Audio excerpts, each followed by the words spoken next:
Cinnamon Bear.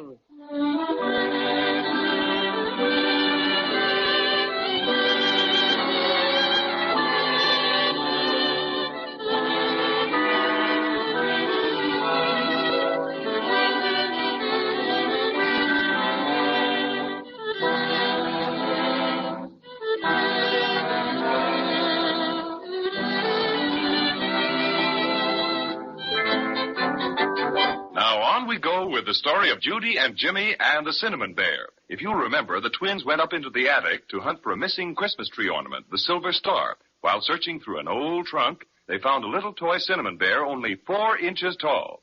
But when they looked at him through the big telescope, he got very much larger and started to talk to them. What's more, he told Judy and Jimmy that he could show them how to degrow until they were just as small as he, so they could all chase the crazy quilt dragon who had stolen their beautiful silver star out of the trunk.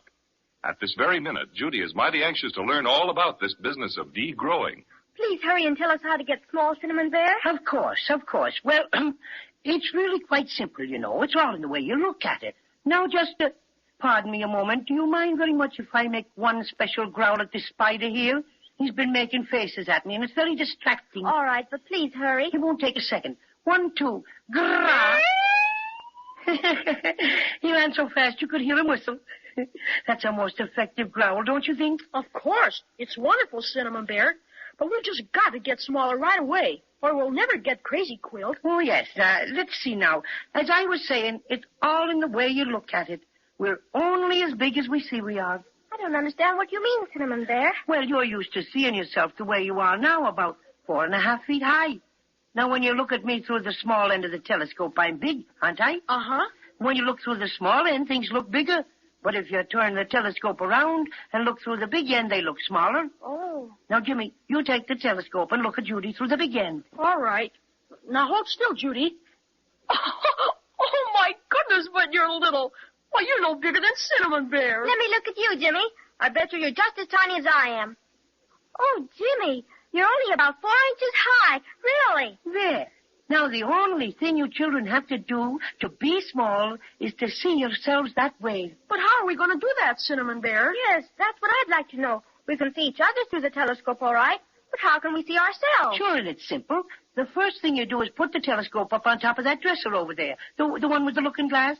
Fix it so the small end is next to the looking glass. And then look at yourselves through the big end. And presto, change-o, you'll be as small as me. Isn't it fun, Jimmy? Regular magic. Sure is all right.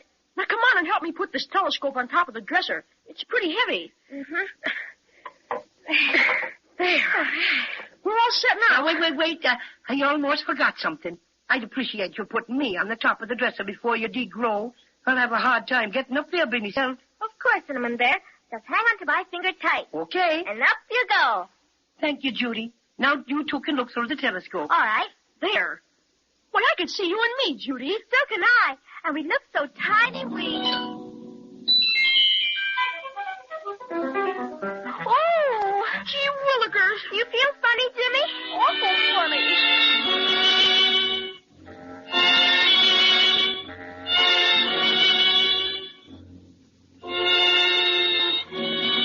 Phew. Here we are. Why, we're at the other end of the telescope. And look how big everything is. Why, look way over there, Judy. The trunk seems as big as a mountain. And just a minute ago, we were taller than it is. Well, how do you like being only 4 inches high? All right, I guess. Sure is funny, though. I wonder what Mother would say if she could see us now, Judy. She probably couldn't see us unless she looked awful hard. Well, we better get started now if we want to catch the crazy quilt dragon. He's got a pretty big head start. Where do we go, Cinnamon Bear? Right through that hole in the wall. What? Well, we were down on the floor a while ago. It was only a tiny little hole. Now it looks like a tunnel. That's exactly what it is, Judy, a tunnel. And it leads to Maybeland. Maybeland? But you said the crazy quilt dragon probably headed for the Lollipop Mountains. Sure, and the Lollipop Mountains are located in Maybeland. Come on, let's get started. Oh, dear. How are we ever going to get down off this big high dresser, Cinnamon Bear? In the airplane, to be sure. Why, look, Judy. Over on the other side of the dresser. It's that gold glass airplane I found in the trunk. Only now it's great big. But, Cinnamon Bear, we can't go anywhere in that. Why, it's only a Christmas tree ornament. That's where you're very mistaken, Jimmy. That happens to be me very own extra private airplane, and it flies beautifully. It does? It certainly does. Absolutely. And if you want to know what, I once made a transroute beer oceanic flight in it. Come along now. Why, look, Judy. It has a motor and everything. What does it run on, Cinnamon Bear? All the motors in Maryland run on soda pop. Now, you and Judy climb in first. All right. Oh, gee. This is wonderful. When do we start? In a second, Judy. Can you jiggle that lever while I get the propeller going, Jimmy? Sure. This one? That's right. Oh, Jimmy, I'm so excited. Contact. Won't be a minute now, and we'll be off for Maryland. Here we go. Whee! Oh. I'll just circle the room a couple of times, and then we'll head for the tunnel. Oh, watch where you're flying, Cinnamon Bear. Just missed hitting the trunk. I'm sorry, Judy. Hold tight now. Here we go into the tunnel. It's awful dark in here. How can you see, Cinnamon Bear? My shoe button eyes are especially good, you know. Anyway, it won't be dark for long. We're nearly through the tunnel already. Can't you see the light ahead? Sure enough. Why, look, we're outside. Oh, Jimmy, isn't it wonderful? Why, it's the most beautiful place I've ever seen. Is this what you call Maryland? Indeed. Do lots of people live here? Scads and scads of them. All kinds of dolls and little animals and funny creatures you probably never even heard of. Are they all nice like you, Cinnamon Bear? Some are rather bad, they tell me, but of course I haven't met all the inhabitants of Maryland. Be a long way. Oh, it's just like a dream. What is this place we're flying over now? Those are the Lollipop Mountains, Judy. All those different colors you see down there are lollipop trees. Look, is that the crazy quilt dragon? Where? Way over there, on top of that shiny cliff. Yes, sirree, it's Crazy Quilt, all right.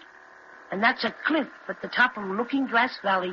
It's made entirely of looking glass.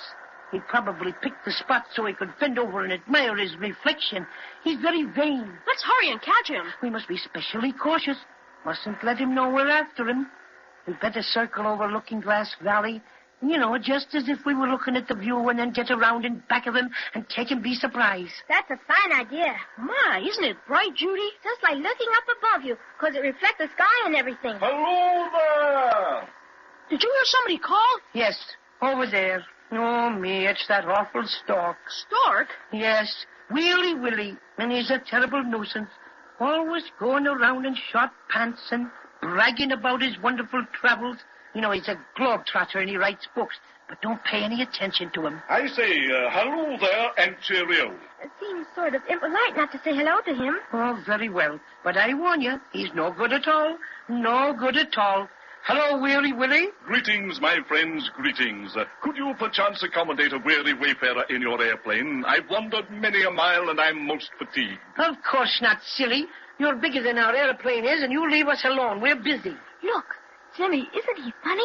He's wearing short pants like a mountain climber or something. And look at those horn-rimmed glasses. Look at that silly hat with a feather in it. He's the funniest stork I ever saw.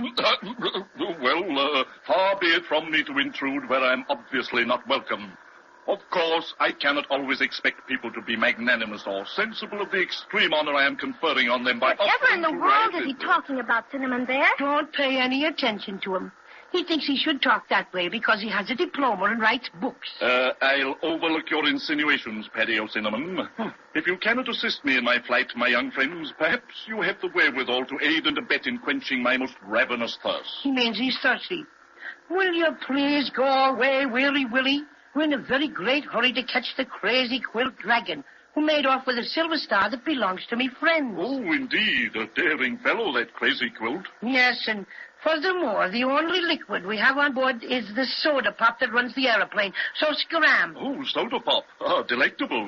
What flavor? Oh, raspberry. Raspberry? Oh, that will do admirably. What does he mean? My goodness, he's picking up all the soda pop gas. That was delicious, my friends. Top hole. Thank you. Now I believe I'll just fly over and tell Crazy Quilt you're chasing him. Or, perchance I should say we're chasing him.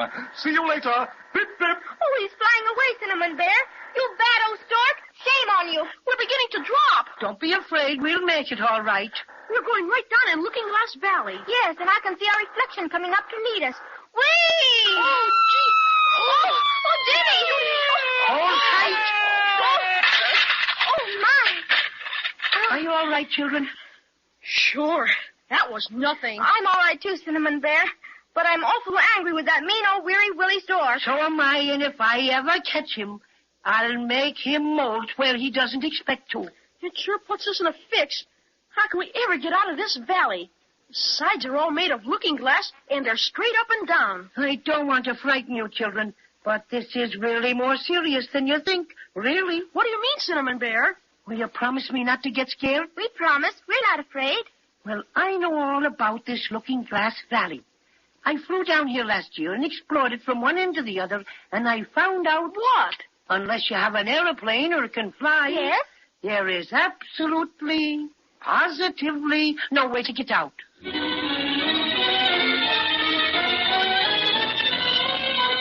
My. Our adventurers really are in a pickle, aren't they? Out of soda pop gas on the shiny floor of Looking Glass Valley, with sides too steep to be climbed, and to make matters even more unbearable, the Crazy Quilt Dragon still has the Silver Star. Let's be sure to listen next time and see what becomes of Judy and Jimmy and the Cinnamon Bear.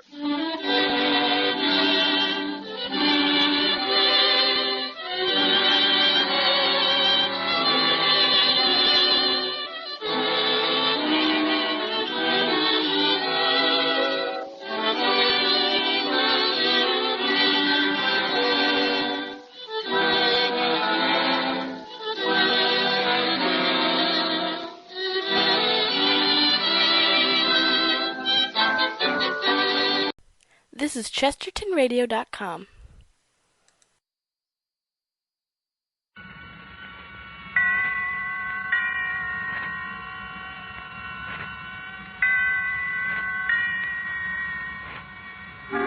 Suspense.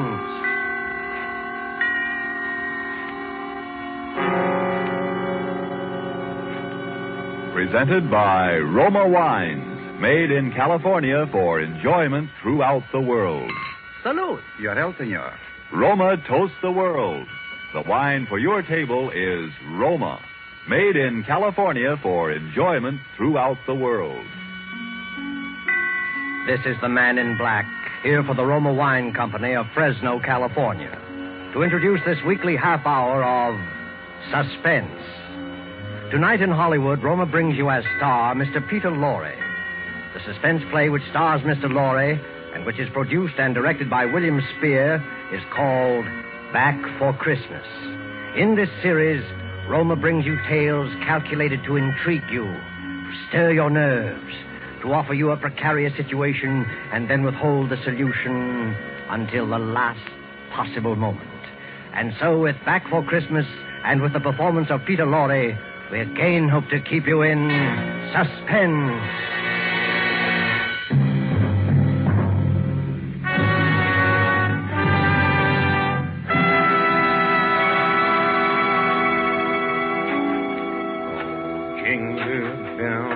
Jingle bells, jingle all the way. Oh, what fun it is to ride one horse open. Yes, Maria? What on earth are you doing down here in the cellar? Oh, just doing a little digging. And why, may I ask, have you chosen this day of all days to dig up the cellar floor? Oh, I thought because the weather has been so damp, this would be a good time to plant that little devil's garden I told you about. Devil's garden? Whatever nonsense is that? Don't you remember that was my little joke about it? You see, I've managed to get hold of the spores of several unclassified wild orchids. In our wild state, they bloom under damp masses of leaf mold. The South American Indians call them devil flowers because they appear to bloom under the ground. Well, I'm sure the South American Indians will be very interested if you succeed in growing these ridiculous flowers under the cellar floor. Whom else it will interest, I can't imagine. Oh, what's that terrible smell? Oh, that's the leaf mold, chemically identical with the earth blanket they grow under in our wild state. And I want to get these started before we close the house. Do you realize that we're sailing for America a week from today, and you've made no arrangements whatever? Unless you call digging a hole in the cellar making arrangements. I certainly don't. Devil's Garden, indeed. Sometimes I think you're going soft in the head, Hubert. Oh, I suppose it is inconsiderate of me. You see, and I've been wanting to try this experiment for a long time, but with all those lectures and seminars at the university, there never seemed to be enough time. Well, there certainly isn't any time for it now. I suppose you've forgotten I made an appointment for you at the barber's this afternoon. Oh, must I shave my beard off, Hermione? I thought we'd been through all that. Of course you must. They don't wear beards in America. Bad enough you're speaking with that accent. They'll probably think we're Germans as it is. Oh, I should think it would be quite easy just to explain that I'm Swiss. Now, Hubert, don't be argumentative. Go and get your jacket on and do as I tell you. Yes, Hermione. And don't forget to take your umbrella. It looks like rain. Yes, Hermione. And don't look so put upon, Hubert. Someone has to plan things in this house. You never even get to the university in time for your lectures, much less make arrangements for a trip to America. I know, but what about my specimens? There'll be plenty of time to plant your precious Devil's Garden when we get home from America. We're not going to be gone forever, you know. We'll be back here for Christmas. Yes, of course. Back for Christmas. I'd forgotten. We'll try to remember it. And if you can't do that, just do as I tell you. I've been making the plans in this house for 20 years. And if there's any digging to be done, I'll manage that as well. You understand, Hubert? Yes, Hermione. Good. Now, you have just 20 minutes to clean up this mess down here and keep your appointment at the barber's. And when you're finished there, I want you to come straight home. All right. Oh, I wanted to stop at Miss Markham's and pick up some books I ordered. Well, all right. But don't loiter there the whole afternoon mulling over those old books the way you usually do. Now, hurry and clear up this rubbish. Get rid of that smelly stuff. And no more digging, mind you. No more digging. I'll show her. I'll have my Devil's Garden, and if no more digging, eh? No more digging. Oh, 15 men on a deathman's chest. Yoo-hoo, and a bottle from...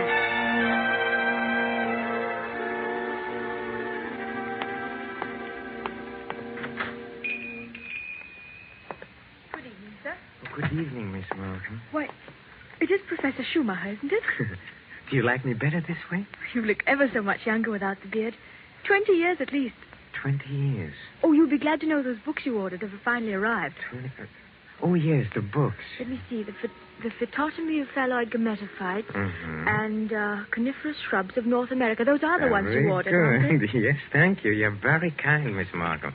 Why kind, Professor Schumacher? Well, not many young ladies in bookshops would go out of their way to look up rare books for an old professor of botany. Why, you're not old, Professor Schumacher.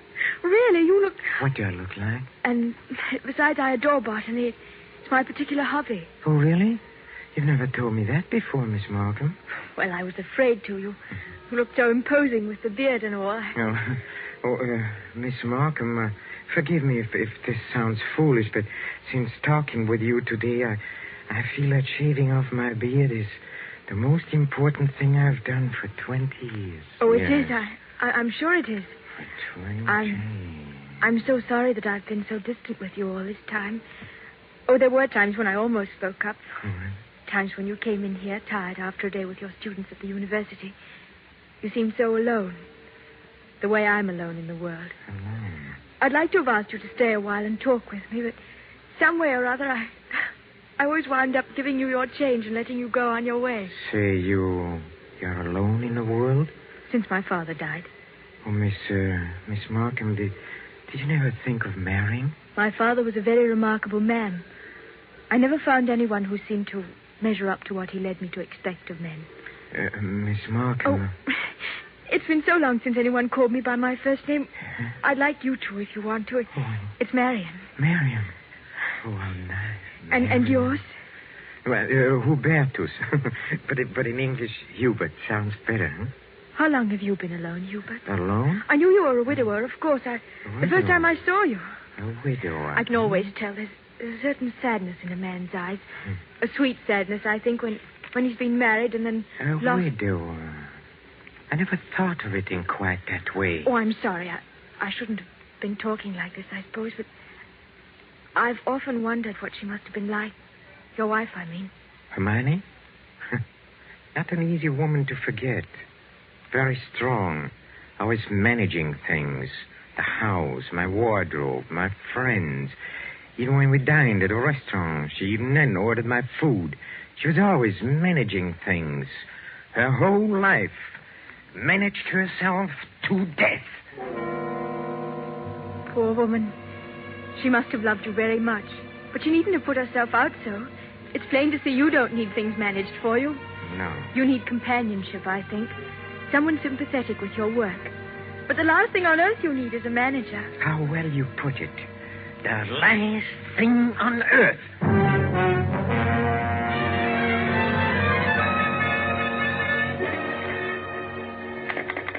Operator, are you there? I'm still waiting on that call to Salisbury. Well, put them on quickly. Hello. Is this Paul Holt and Sons? It's Mrs. Hubert Schumacher. Did you receive my letter? Good. Now remember, we'll be back for Christmas and I want the job done without fail. What's that? No, I'm sure he doesn't suspect anything. Send it to me in New York as I instructed you, addressed in my name, of course. Yes. I've already put them in the mail. You'll get them tomorrow. Thank you. Thank you so much. Oh, here you are, Hubert. Where have you been? Oh, backstairs. I dismissed the servants. Dismissed the servants? Mm-hmm. But I've asked some friends of mine into a farewell luncheon. Go and tell them it's a mistake. Well, I'm afraid it's too late now. They've packed and gone. You have messed things up properly. How many times have I told you to leave things to me? I make the plans around here. Yes, Hermione. You have to do better than this when I plan the trip home, or we'll never in the world be back for Christmas. Back for Christmas. Back for Christmas. Must you keep saying that? Why not? We are coming back for Christmas, aren't we? Well, supposing I were offered a professorship in one of those wealthy American universities. Nonsense. Americans care nothing for botany. Well, Luther Burbank was an American, wasn't he? That's different. What have you ever done except muck around in the dirt with a lot of roots and tubers? Well, they asked me to lecture, didn't they? All right. Now, there's no use getting yourself in a state about this, Hubert. No doubt this extra money will come in very handy when we arrive back for Christmas. I know. Precisely. No good to make a joke of it. Heaven knows where you'd be today if I hadn't got a sense of time. Yes, Hermione. And as you've been so foolish as to dismiss the servants, you may empty the ashtrays and straighten up this room while we're waiting for the guests to arrive. I'm going in to have my bath. Call me when they get here.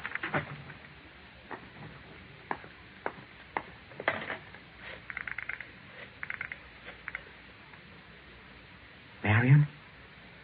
It's Hubert. No, darling. No, nothing is wrong. Oh, my plans are the same. Unless you have changed. No? Oh, we'll meet in New York then and be married there. Huh? Oh, I'll explain to you why later. You just have to trust me. Yes. Yes, my darling. Hubert? I'm so sorry. I can't talk any longer. Yes, I'll meet you in New York without fail. Auf Wiedersehen, mein Liebchen. Hubert, were you talking on the phone just now? Yes, Hermione. Whoever was it? Oh, Freddie Sinclair. But didn't I hear you say something about meeting somebody in New York? Why, yes. Freddie said he might possibly get over there before we even leave. And I said, of course, we'd meet him there if he decided to go. That seems very peculiar. But then all of your friends are peculiar.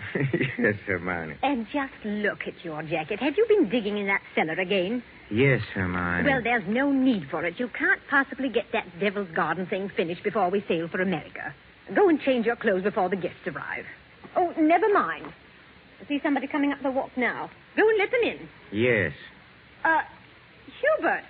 Yes? Look out the window. There's Professor and Mrs. Goodenough, but who's that with them? Well, who... Precisely. Freddie Sinclair. Peculiar you should have been talking to him on the phone not 3 minutes ago, and now here he is. Yes, isn't it? But then, as you say, Hermione, all of my friends are peculiar. Not half so peculiar as you. Digging in the cellar the very day we leave for America. Just look at yourself. And now that I think of it... Yes? Oh, never mind. Go and let them in. Oh, you were going to ask me something, Hermione, about The hole I'm digging in a cellar. Good heavens, stop rolling your eyes about that way. One would think you were digging a grave down there instead of a storage bin. Yes, Hermione. What's that? I said yes, Hermione. Father, open the door and please stop saying yes, Hermione. I think, my dear, I have said it for the last time.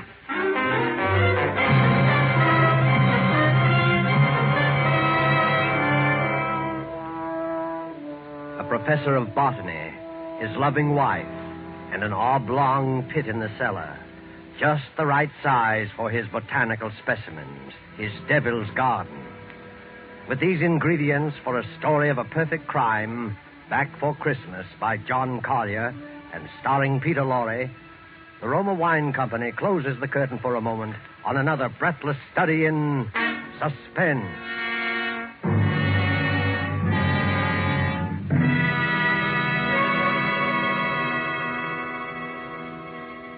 In this brief intermission in the play, it's pleasant to think about the holidays. Not everyone celebrates the holidays against a background of snow and pine trees. Somewhere south of the Gulf and the Caribbean, in a gracious home surrounded by palm trees and the warm sun, you might find holiday dinners ending this way. One moment, please. Our North American guest wishes to propose a toast. Yes, mis amigos. I drink a toast in gratitude to you for your gracious hospitality and the enjoyment you've given me, an American so far from home. It is only a fair exchange, my friend. This wine in which you drink your toast, it brings enjoyment to us from your country, from America. It is Roma wine, made in your own California. Yes, and when you choose the wine for your holiday table, remember this. Only a few wines are so fine that many countries of the world import them. And among these greatly enjoyable wines are the wines of Roma, R-O-M-A, made in California for enjoyment throughout the world. Yet here in America, we are truly fortunate, for we may buy Roma wines at a very low cost, since we don't have to pay import duty or costly shipping charges. So serve Roma wine with pride on any and all holiday occasions. Serve Roma, too, for everyday dinners you can afford to. Ask your dealer tomorrow for your favorite Roma wine, America's largest selling wine. But before you buy wine, buy war bonds. And now it is with pleasure that we bring back to our sound stage Mr. Peter Lorre in Act 2 of Back for Christmas. A tale well calculated to keep you in suspense.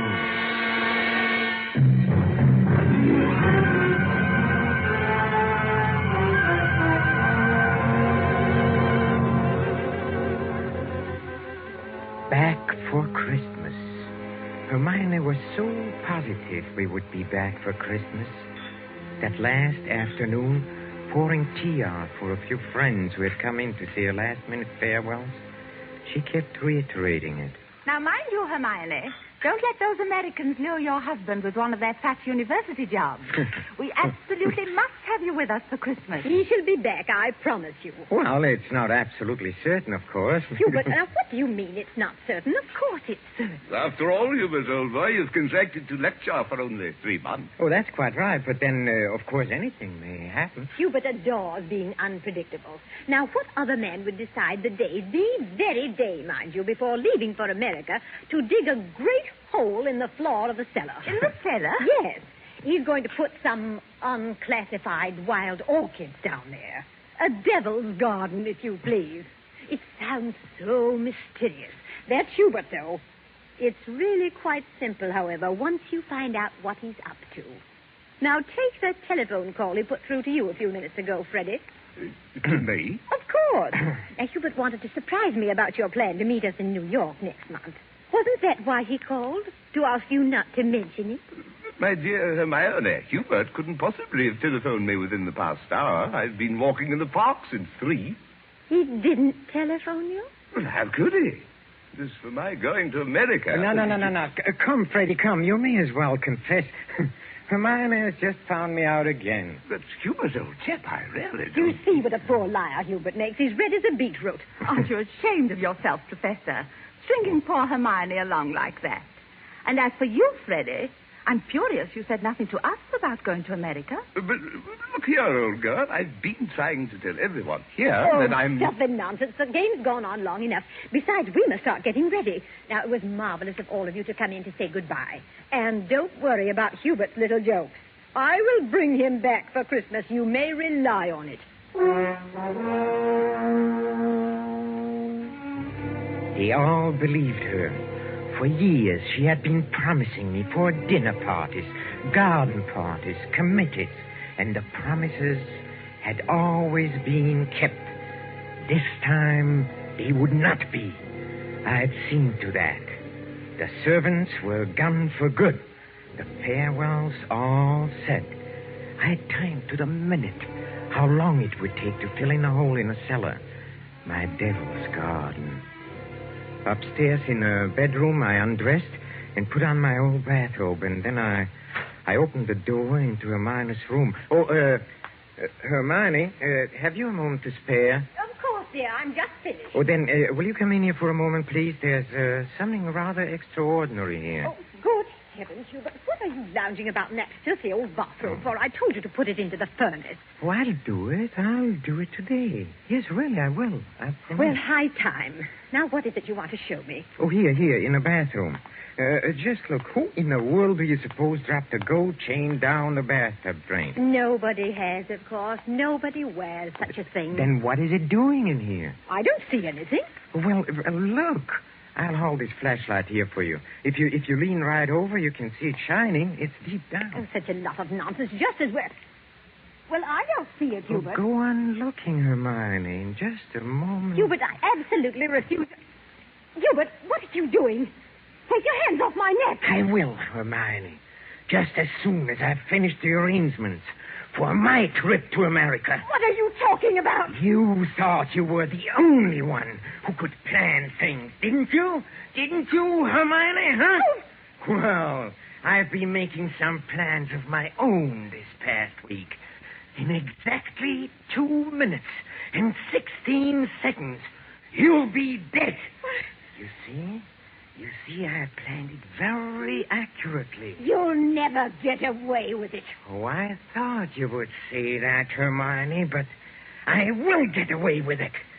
You won't mind the smell of the leaf mold down in the cellar when I take you down there today? Yes. That is where you are going, Hermione. Right into my devil's garden that annoyed you so much. My friends all expect me back for Christmas. They do. If they don't hear from me, they'll start asking questions. No, they won't. Because you'll write them letters, Hermione, on a typewriter, as you always do. They'll be signed H.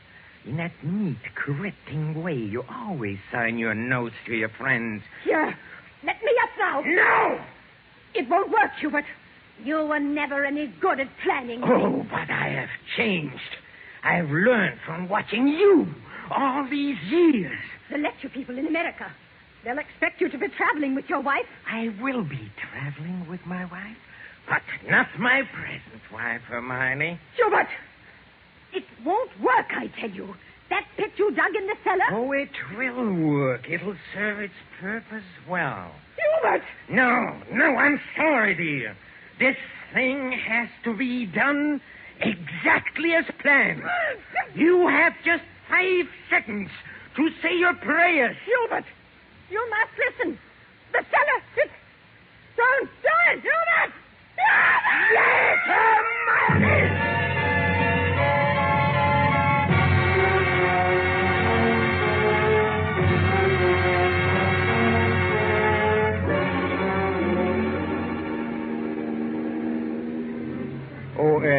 Steward? Yes, sir? Oh, my wife, she's indisposed. She'll be taking her meals in our stateroom. For the whole voyage, sir? Yes, for the whole voyage. I trust your wife is feeling better this morning, Professor Schumacher. A little. Not yet well enough to leave a cabin. Oh, what a shame. Professor Schumacher. Yes? Here's a copy of the radiogram you sent for your wife last evening. Oh, thank you. I'll just check it over. Oh, but look here. What? What's the matter? Did the typist make a mistake? No. It's nothing important. She can correct it later.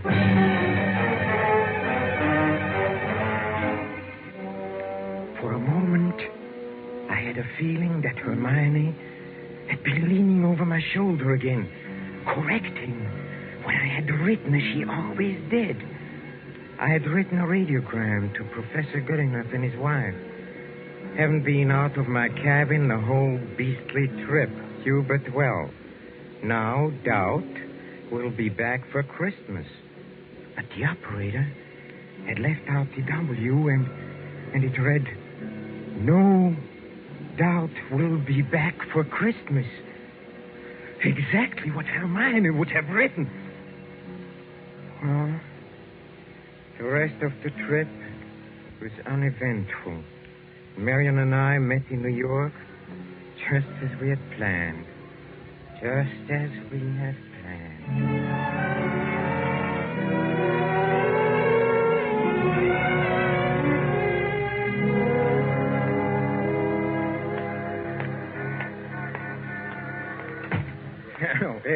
Professor and Mrs. Schumacher, we have reservations, I believe. Oh, yes. We've been expecting you, sir. Boy, take Professor and Mrs. Schumacher's luggage up to their suite. You know, Mrs. Schumacher, you're quite a surprise. Oh? Your letter reserving the rooms was so thorough, I was expecting an older, more forbidding sort of person, frankly, ma'am. No.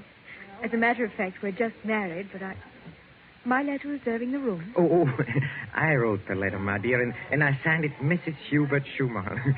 Just a joke. What a cunning old fox you are, Hubert. Now that I think of it, I almost forgot. There's a letter for you, Mrs. Schumacher. That's peculiar. I wonder who on earth... Oh, well, we'll soon find out in good time. Come along, darling. Oh, we are keeping the boy waiting. Come on.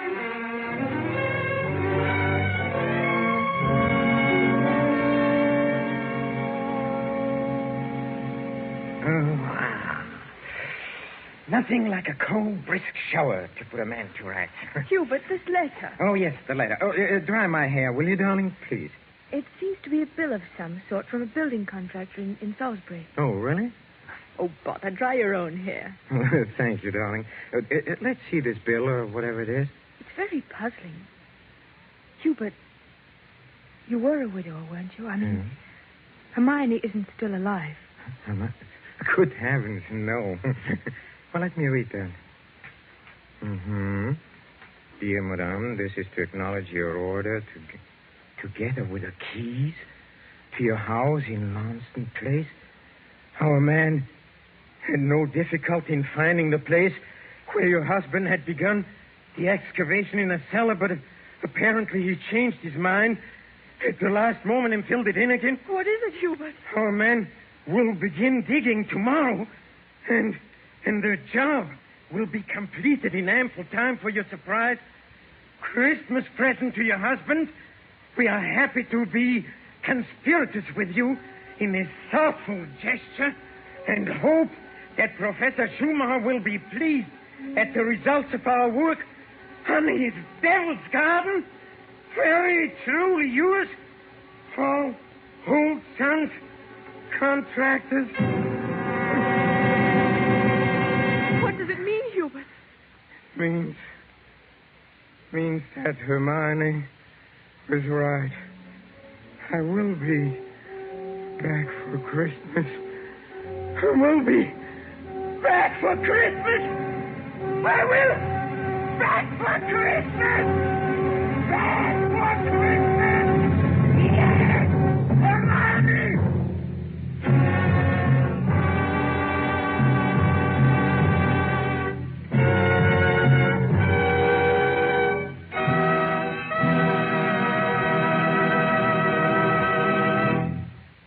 And so closes Back for Christmas, starring Mr. Peter Lorre. Tonight's tale of Suspense.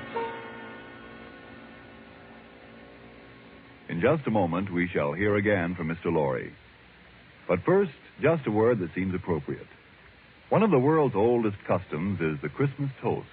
And traditionally, down through centuries of war and peace, the Christmas toast has been drunk in wine. This year, when the glasses are filled and raised once again, we know that in every home the toast will be to a speedy victory and a speedy return of those we love. And before we set the wine glasses down, let us all resolve to do everything within our power to help make that toast come true. Let us resolve to help supply the weapons of war by buying even more and more war bonds. Let us resolve to face our own inconveniences without complaining. And above all, let us resolve that when this war is at last over, each of us will exert all our effort to see that future Christmases truly express peace on earth, goodwill to men. This thought, together with our very best wishes of the season, is the Roma Wine Company's Christmas message for you, its friends, here in America and throughout the world. This is Peter Lorre. Thank you for listening to our suspense play this evening, and I know you're looking forward to next week's show as I am. It is called Finishing School, and its subtitle might be the famous quotation, "The female of the species is more deadly than the male." Don't forget, then, next Thursday, same time, for Margot, Elsa Lanchester, Janet Beecher, and a distinguished all-feminine cast in Suspense. Presented by Roma Wines, R-O-M-A.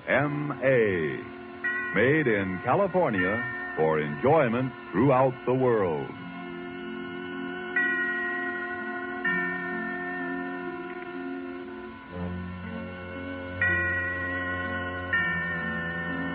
This is the Columbia Broadcasting System.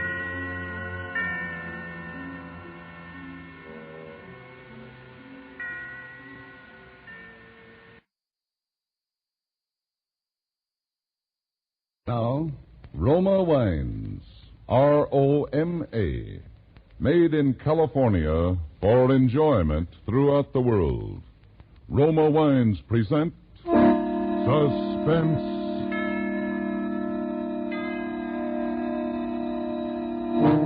Tonight, Roma Wines bring you Mr. Keenan Wynn and Mr. Hume Cronin as stars of Double Entry, a suspense play produced, edited, and directed for Roma Wines by William Spear.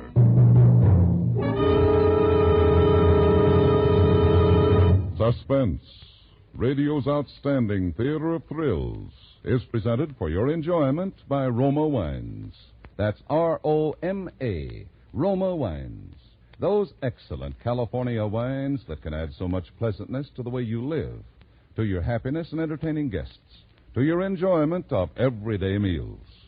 Yes, right now a glassful would be very pleasant, as Roma Wines bring you two of Metro-Goldwyn-Mayer's deftest comedy players, Keenan Wynn, who is currently being seen in What Next, Corporal Hargrove, and Hume Cronin, soon to be seen in Letters for Evie. Mr. Wynn appears as Eddie, and Mr. Cronin as Sam, his bosom friend, in Double Entry, a tale of nefarious doings in the world of big money, of larceny and embezzlement, of fraud and friendship.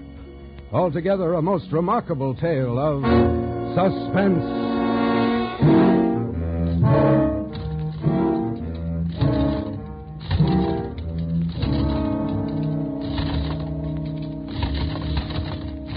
Yeah, it always balances in the double entry system. If it don't, you hang around till it does. That's what I've been doing all my life, keeping books. Oh, it's fascinating. Positively fascinating. You know, I'll bet in my day I've written billions of figures. Hundreds of billions. And cash. Say, I've handled so much cash my fingertips are calloused. Once I even got water on a thumb from licking it to count money. But so what? What's cash? Handling cash is just the same as adding figures. A job. Then, one day, something happens that makes you look on things different. There's no excitement in an office. No danger. No heroism, no adventure. Not much chance to risk anything, to do something for a pal. behind an adding machine. You can't tell men from mice without a scorecard. So, if a guy gets in a jam, and he gets a chance to do a favor to help a pal out who is in a jam, well, maybe you look on cash a little different. All of a sudden, cash is more than pieces of metal and bits of green paper. It's socially significant. That's what it is. Eddie, hand me the Dixie cup, will you? Yeah. Your ulcer's bothering you again, Sam? Yeah, bad. These ledgers are driving me nuts. You got the wrong temperament for an account. You shouldn't let it get you down. Things can't go on like this, Eddie. Huh. Hey, what's the matter? Alice?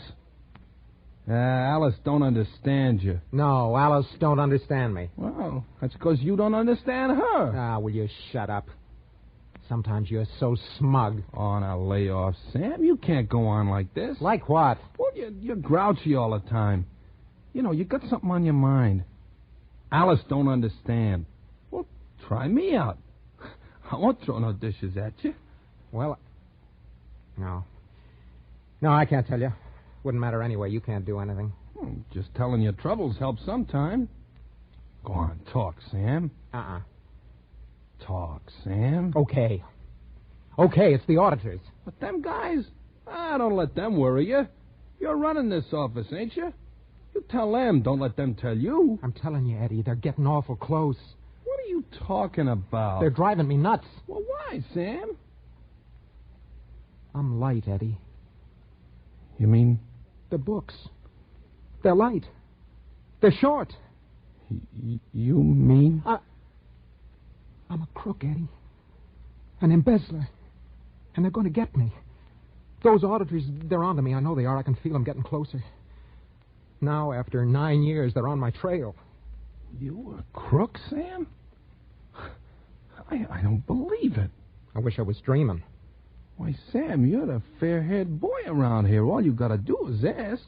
Ask who? Bartholomew? That tight-fisted... It's Alice. She's to blame, I know. She wasn't satisfied with your salary. She wanted ermine capes, diamonds, a box at the opera. Oh, I know. She drove you to it. 9 years. Hey, how much did you take in all that time? $100,000.11. Where am I going to get that kind of money? I can dig up the 11 cents. Wisecracks. That's all you're good for. Jail staring me in the face. Yeah, that's why you're so nervous. That's where my ulcers come from. Every night, working late. Covering up. Sweating, worrying. Thinking of suicide. 9 years ago. Well, she made you do it, Sam. That's right. I told her I was playing the market, and I was. Yeah, but the stock's dropped. Out of sight. So you bought more. And more. And then? Yes, Mr. Bartholomew? My master's voice. Yeah, Bartholomew wants to see you. Well, wag your tail, Fido. Wag it. Can't even drag it. Say, didn't I see the auditors go in there a minute ago? Yeah. Come to think of it, they did, Sam. Well, this is it, kid. Oh, maybe it's not, Sam. I got a feeling. I'm not scared, Eddie. It's a relief. I'll sleep nights now. Maybe my ulcer will clear up. $100,000. I wonder what he did with the 11 cents. Sales tax, I guess. What a chump. Your name, Eddie? Well, yeah, what about it? What about it? Flint sent me. I'm Fink Martin. Flint said to drop in see if you want to place a bet today. Flint who? Now, what do you mean, Flint who? Mike Flint. Ain't your name Eddie? Well, sure, but I never heard of Mike Flint. You got the wrong Eddie. My name's Sullivan. Oh, well, he didn't tell me no last name. How should I know? He says to look up Eddie in 411 Irving Trust Building. Oh, well, this is 511. Oh, for Pete's sake. Yeah. Hey, wait a minute. Huh? You say you take bets on horses? I'll take a bet on a camel if he's running a tropical. Are you a bookie? Well, I ain't no taxidermist, pal. Yeah. Hey, I may be the right Eddie after all. Got any odds? Well, if you're on the level, Eddie... When you're in the business, do I look like a stool pigeon? Okay, Eddie, I guess you're okay. Odds? You want odds, huh? Mm-hmm. Let's see here. Now, at Tropical Park, I can give you 10-1 in the first race. Horse called Aleppo. Finished last in a field of 9. That was his only other start. Let's see the form. You see, odds is okay if you don't bet too heavy. You play odds like a side bet, Eddie. The thing to play is the jockey, not the horse. You take Sylvester. Here's a jockey. Won 3 yesterday, 2 on Monday, 1 on Sunday. Oh, he's hot, hot, hot. He can ride any dog into the money. Does he ride a long shot today? No. Today he's got 2 favorites and 4 short odds nags. He'll win 2 races today. Oh, here's a 100-to-1 shot. Altruism. Altruism, huh? I never heard of him. I got a hunch. Well, play it. Always play hunches. Yeah, let's see what this altruism is. Never raced before. Well, and how do you know he's no good? Well, I don't, but look who he's running against. War Alarm, unbeaten in 3 starts. Test Tube, last year's Gold Cup runner-up. File Clerk. Hey, there's a hunch for you, Eddie. File Clerk. I ain't no file clerk, and I'm playing altruism. Okay, Eddie. Just give me a $2. Is that all I can bet? Well, no, but, gee, I don't want to play you for a sucker. How about $1,000? Oh, why don't you tie that bull to a fence? Will you take $1,000 on altruism? Where would you get $1,000? From the old man. On the level, Eddie? Oh, sure. Well, I have to get Flint's okay. You let me use your phone? Yeah. See, $1,000. Oh, that's not stage money, Eddie. Well, neither is $100,000. Could you pay off? Oh, Flint will cover any bet that I want to make. Hello? Give me Flint. This Flint is a smart cookie. Yeah? Maybe he don't want to let... Wait a minute. Hello, Mike? This is Fink. Yeah. Look, a man's got $1,000 he wants to put on a nag called Altruism in the 3rd of Tropical. The odds are 100-to-1. How about it? Uh-huh. Yeah, but if he wins, Mike. Uh-huh. Well, sure I'm a gambler, but 100... Hung up. Funny guy, this Flint. Am I a gambler, he says. Okay, Eddie, we'll play $1,000 on Altruism's nose for you. You will? What's the matter, getting cold feet? Well, no, Martin. I just meant, listen, that's a lot of dough to hand over to someone you never seen before. Well, I never saw you before either, mister. Yeah, but what chance are you taking? Now, quit stalling. Are you betting or not? Oh, okay. Wait till I get the money.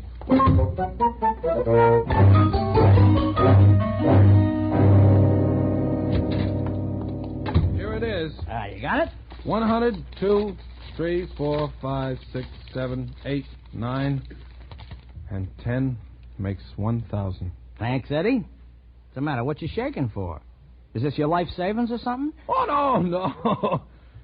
There's lots more where this come from. Oh, of course. The old man has a wad of it behind his ear. Yeah, that's it, Fink. Hey, you're a card. Hey, what are you rubbing them bills on that sheet of white paper for? Well, if the green don't come off, the bill is no good. No good? Counterfeit. Here, look at this. A phony. You better tell your old man to give you another one.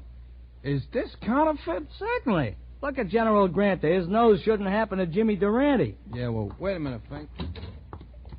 Oh, what a setup. Just like that. Give me $1,000, Pop. I got a hunch my ship is coming in at Miami this afternoon. Oh, what a setup.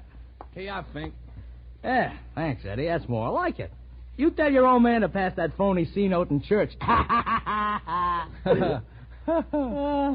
Yeah, well, here's my card, and here's your ticket. Now, you hang on to that. Might be worth $100,000. Okay, Martin. Hey.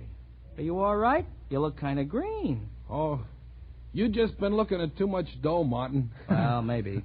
Okay, you drop around this afternoon, about 3. Your dog is running then. Mm-hmm. And, just call me Fink. Well, so long, Fink. So long, Eddie. Hello? Sullivan, this is Mr. Bartholomew. Yes, sir. Speak up. Yes, sir. That's better, Sullivan. Sullivan, I want you to send a nice new $100 bill to St. Paul's Church in Scarsdale. A Christmas gift. Put it in a plain envelope and write Joyux Noel on it. Wrap it in a piece of paper so no one will know what it is at the post office. I want to send a nice little anonymous gift as a surprise. Nice, crisp $100 bill. Oh, I know just the one, Mr. Bartholomew. What's that? Yes, sir. Hey, Eddie. Eddie, it's okay. I got by. What? I'm clear. The auditors missed it. Hey, what's the matter? Aren't you glad? You mean you ain't going to jail? Not this year. Are you sure, Sam? Positive. The auditors are through. Not a chance of getting caught. Not a chance, Not Sam? a chance, Eddie. Well, there could be a slip-up. No, there couldn't. What's the matter with you? Say, aren't you glad? Oh, sure. Look, I'm doing handsprings. Boy, oh, boy. Of course, it doesn't solve things completely. Yeah, you said it. I'm still short. But that's okay. Oh, sure. I'll think of something. I got a whole year. Well, I'm very glad. I don't get it, though. Bartholomew buttering me up. He says, we know everything's in good shape, Sam. No use putting those auditors to any more trouble. Just have them check the cash, and that'll wind it up. The cash? Sam, will you hand me that Dixie cup by the typewriter? Sure. You dry? Very. Say, what's on your mind? Just 2 or 3 years, that's all. Now I suppose you're going to tell me that you've been swiping postage stamps. Oh, no, nothing as bad as that. Look, I'm your pal, Sam. Sure. I'd do anything for you. I know, Eddie. Then talk sense. Well, I hated to think of you in Sing Sing for 6 months, Sam, so I'm going there myself for a few years. What are you saying? I swiped $1,000 and bet it on a 100-to-1 shot at Tropical Park, Sam. You swiped? Oh, no. Oh, no. No! Eddie, you're kidding me. No, I did it for you, Sam. A guy don't get a chance to prove his friendship very often. Friendship? You talk to me of friendship at a time like this? Oh, we might as well be in Sing Sing right now. Yeah, and me the longest. I hope so, of all the dumb tricks. Didn't make any entries, I suppose. Nope. I just took it. How'd you come to bet on a horse? What bookies do you know? Here's his card. He just happened in by accident. A 10-ton truck should just happen in by accident and run over you. Well, maybe he'd give it back, Sam. Oh, sure. Sure, bookies are that way. Philanthropists, all of them. Probably no such address as this. Now, don't be hard on me, will you, Sam? After all, I risked my own neck to save yours. No greater love. Maybe this horse will win. Yeah, maybe Alf Landon will, too. Well... Oh, shut up. Take an entry in the books. Then we'll pay Mr. Fink Martin a call. Friendship. Yeah, friendship. Well, we're in this together, pal.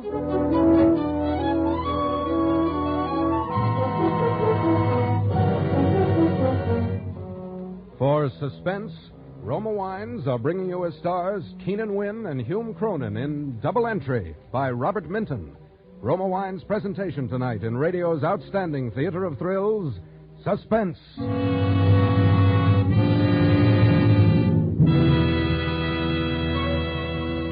Between the acts of Suspense, this is Truman Bradley for Roma Wines. One of life's most embarrassing moments is to be caught with nothing in the house when guests drop in, especially during the Christmas season. That's why smart hostesses make sure of gracious hospitality by keeping delicious Roma California port on hand all the time. Yes, Roma port adds true warmth to any welcome. So pleasureful, too, at the end of a meal. Enjoy Roma port often with its glowing ruby brilliance, fine fruity fragrance, and rich nectar-like natural sweetness. Like all Roma wine, Roma port is a true wine, crushed from choice grapes, grown in California's finest vineyards. Then, unhurriedly, guided to glorious perfection by Roma's age-old winemaking skill, bottled at Roma's famed winery. Get Roma port tomorrow and enjoy Roma's delightful taste luxury. Insist on Roma, R-O-M-A, for uniformly fine quality at low cost. Discover why more Americans enjoy Roma than any other wine. And now Roma Wines bring back to our Hollywood soundstage Keenan Wynn as Eddie and Hume Cronin as Sam, partners in crime in Double Entry, a play well calculated to keep you in suspense.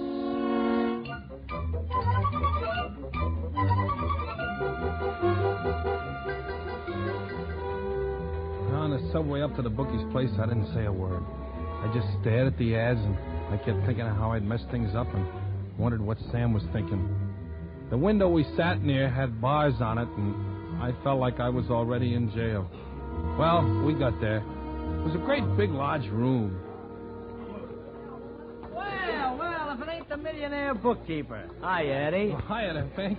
Welcome to our humble joint. Of course, it ain't like Hialeah, But it's as close as we can get to it in New York. Yeah. I know. Oh, this is Sam Crockett, Fink, and my boss. Oh, glad to meet you, Mr. Crockett. Smart man you got working for you. He's going to make himself a pile of dough this afternoon, ain't you, Eddie? Look, Martin. This is all a mistake.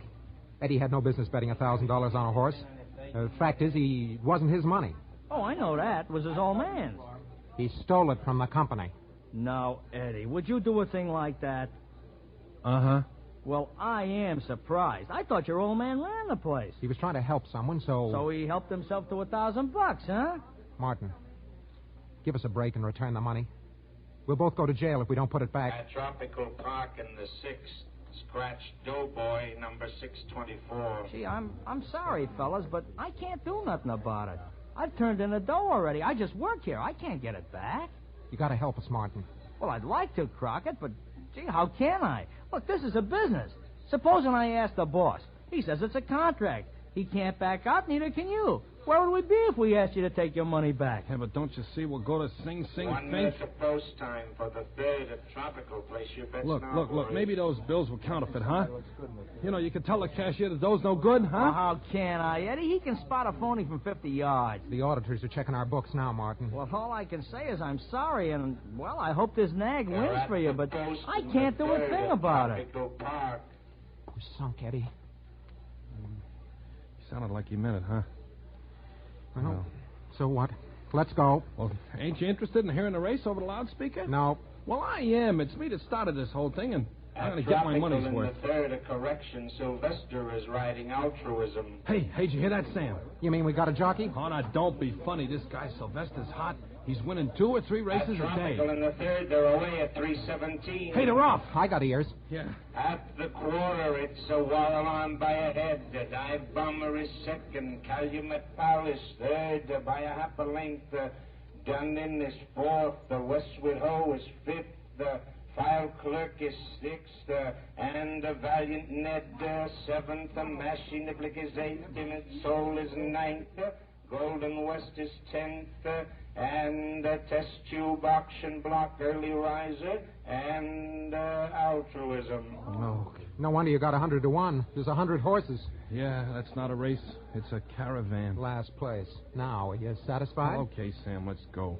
Man of War couldn't win in a crowd like that unless he cut across the infield. Oh, you sure pick him. Well, come on. What are you waiting for? I'm not waiting. Hey, quit pushing me. Am I pushing you? Valiant Net by a length. War Alarm is 2nd by 2. Test Tube is 3rd by a nose. Dive Bomber is 4th. And Dunnan is 5th. Calumet Powell, Westwood Hoe, File Clerk, Timid Soul, Golden West, Early Riser, Mashie Niblick, and Altruism. Auction Block has dropped out. That nag has taken the pause that refreshes. Well, he's come up. If enough drop out, he can win. Yeah, the race would have the last 2 days, huh? Why didn't they run it in heats? Well, might as well hang around till the end, huh, Sam? Oh, well, I guess so. It's Valiant Ned still leading by a length. Test Tube is 2nd by a nose. War Alarm is 3rd. And coming up on the outside is Altruism. Hey, did he say altruism? He said it. Get the results. Hey, Porky, how about the finish? Coming over the wire. Oh, Sylvester, ride, boy, ride! Don't wring your hands. It's too late to pray. The race is over. Yeah, well, who won? I know who won. The wire's always a minute behind. We got a chance. Too close for comfort. Oh, why did Flint let me take that bet? The winner of the 3rd at Tropical Park is, Altruism. Oh, how do you like that? He won. Am I a chump now? Oh, you're a champ, Eddie, a champ. Oh, it was nothing, Sam. Only a sap could do it. Oh, thanks. Holy smoke, this doesn't. Oh, Fink, I almost forgot. You got to fork over. Oh, that just about bust this joint. Hey, how about calling it off? Remember what you said about contracts? Yeah, but, gee, if I'd have known they were switching Sylvester onto that dog. When do we get paid off? Right now, Crockett. Come on over to the cashier. Cash? Do we have to take cash? Oh, absolutely. We ain't got no bank account. First thing you know, we'd have to pay income tax. Well, you can deduct this loss. Yeah. All right, give me your ticket. Here. Here's a cashier at this window. 100 grand, Speed. Hey, the cashier don't bat an eye. I'm gonna... Hey, the cops! Now it's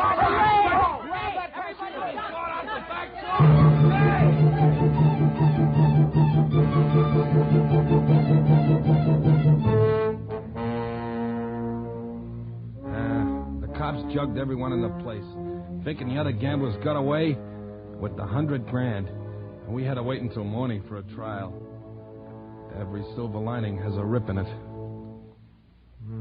I don't see how they got away. I'm sore.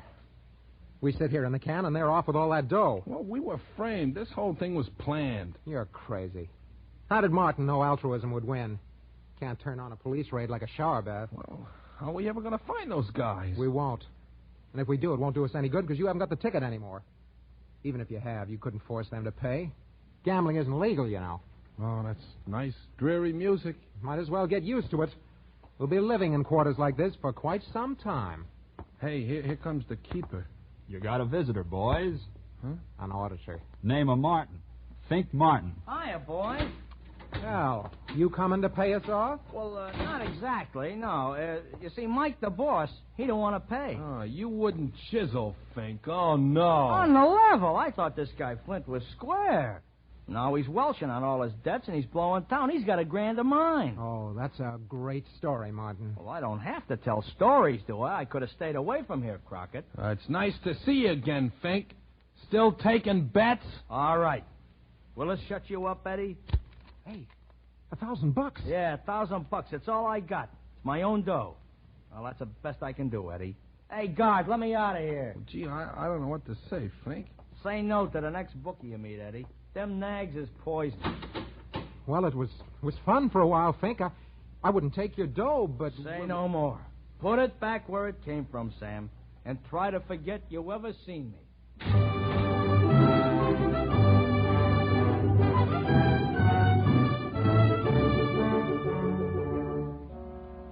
So, there I was, back where I started, at scratch.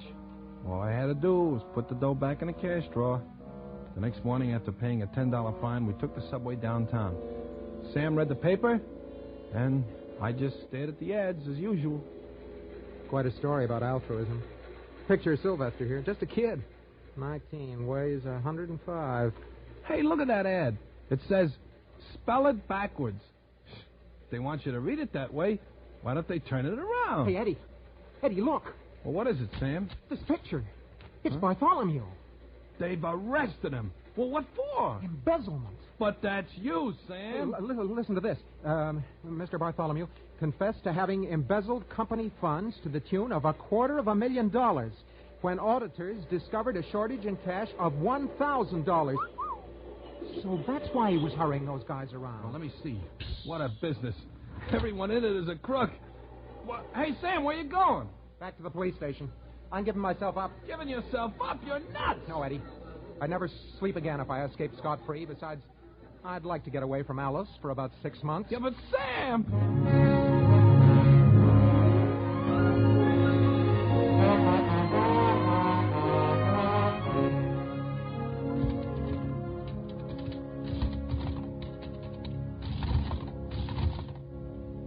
So, Sam went to the police and gave himself up. But guess what? They didn't want him. They already had their man. He wrote out a confession. He offered to show them the books, but they just laughed at him. Called him a publicity seeker. He pleaded with him, but it was no use. Even Bartholomew called him a fool. Imagine, Sam fought for the right to go to prison, and they laughed at him. Well, that's what happens when a bookkeeper tries to get out of the rut. There's no escape. Yeah. Sam would have preferred a few quiet months in Sing Sing, breaking rocks. He could have got rid of his ulcers. He would have got away from Alice. But no.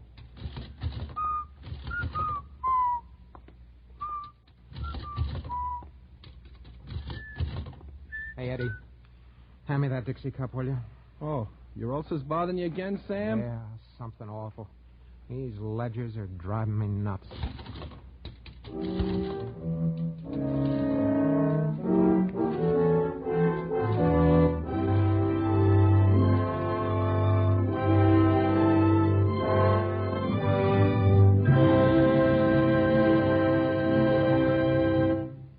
Suspense. Presented by Roma Wines, R-O-M-A, made in California for enjoyment throughout the world.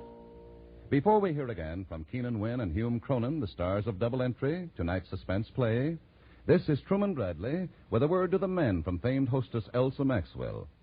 If you are a typical male who has put off Christmas shopping until the last possible minute, here's a life-saving suggestion. Delight your friends, complete your shopping in an hour, and know your gifts are in excellent taste. Give Roma wine. Yes, there are taste-tempting Roma wines for every occasion. For entertaining, choose Roma California Sherry, Port, Muscatel, or Tokay. For added mealtime pleasure, give Golden Roma California Sauterne or Red Burgundy. And if you want to say Merry Christmas in a grand style, say it with the continental smartness of Roma California Champagne or Sparkling Burgundy. Whether your gift of Roma wine is a bottle, several, or a case, you know when you give Roma, you give a true wine, unvaryingly good always. And Roma's low prices will surprise you pleasantly. So, for good living and good giving this Christmas, insist on Roma, R-O-M-A, Roma wine, made in California for enjoyment throughout the world. This is Keenan Wynn. And this is Hume Cronin. Joining together to wish you a very Merry Christmas. Next Thursday, same time, Roma Wines will bring you Miss Marcia Hunt as star of Suspense, radio's outstanding theater of thrills. Produced by William Spear for the Roma Wine Company of Fresno, California.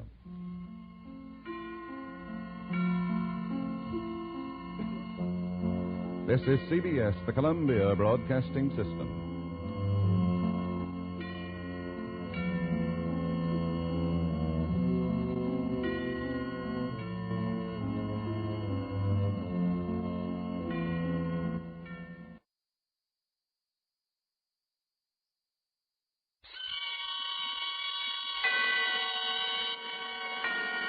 Autolite and its 96,000 dealers present Suspense.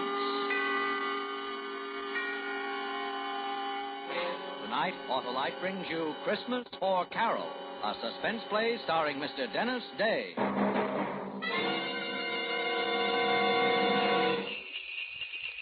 Hey, Hap. Well, hello, Santa. Why, it's Wilcox. Now, what are you doing in that costume, Harlow? Going to a Christmas party, Hap. Oh, what's in the sack? Why, a load of merry motoring. In this box, I've got smoother performance, you see.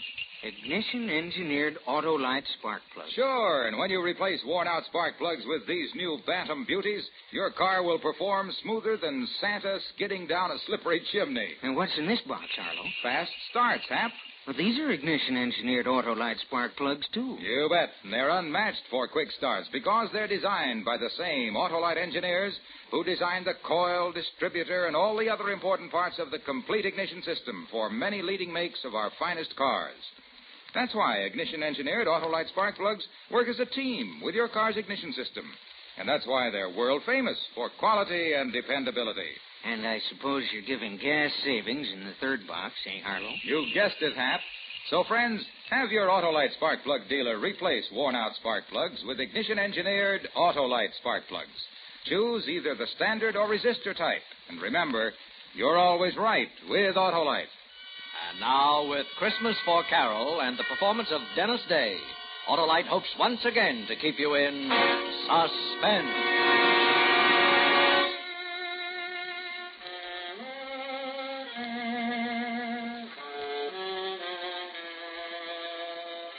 It was dark and silent. The window in the house glinted a little from the Christmas tree lights. Rocky didn't move. He just stood there in the alley, but I wanted to run.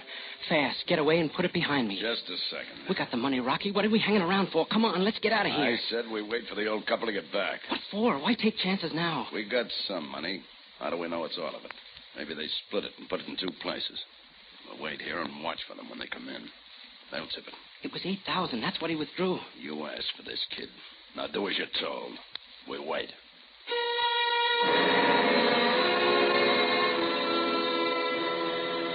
I couldn't help being scared. This was my first job, my first and last. I just wanted that money. I wanted it fast and short, and I wanted to run away from it and forget it. For one shot. That's why I got hold of Rocky Perea. Lucky. I had to be lucky just this once. For Carol, not for me. It was for Carol. Nothing else I cared about, see? It didn't seem possible now that 3 days ago I hadn't known Rocky, hadn't needed him.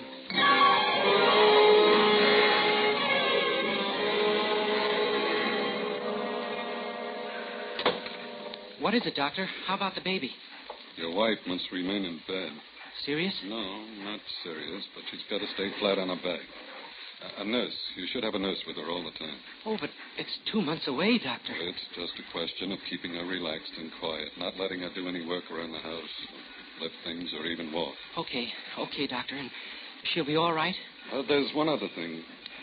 She was quite worried when I told her about the nurse. I got the feeling she's, afraid to have the baby. Afraid? Not for herself. I can't put my finger on it, but it's having a detrimental effect on her condition, and... I know what it is, Doctor. Money. Oh, I see. Well, it might not be easy finding a nurse. Only 4 days till Christmas. I'll get one, Doctor. Thanks. I'll call you this evening. Yeah. Thanks again, Doctor.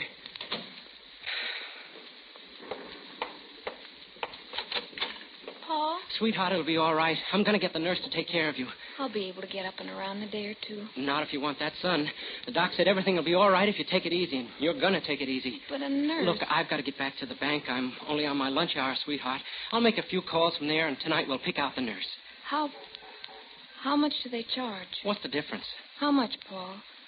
It's a lot of money, I know. 50, 60 a week. We'll make out all right now. There's nothing to worry about. Oh, Paul. This was going to be a happy Christmas. Now... Yeah, a happy Christmas in this dump. It's funny, Paul. $50 a week for a nurse. For another 2 months. It's funny. You make $48.50 at the bank. We'll have to pay the nurse more money than you earn.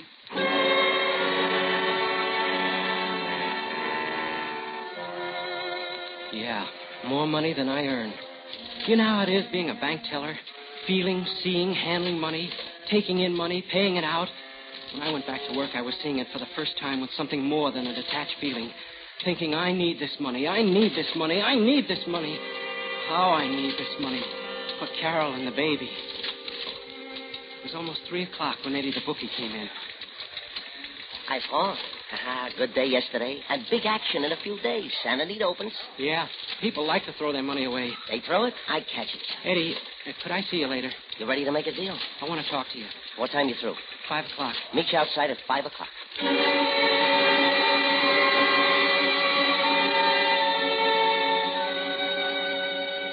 Eddie Garth, bookie. He quit school in the 7th grade. I held out and went through college. And all these years he's tried to get me to go in with him. To run his office, do the bookwork. He was waiting for me when I finished work. We went to a coffee shop and sat down. And all around us, the loudspeakers reminding me what a happy Christmas it was.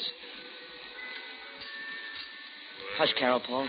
Not so good, Eddie. That's what I want to talk to you about. No more loans, Paul. You need money? Come with me. Don't you ever give up. What's so good at the bank?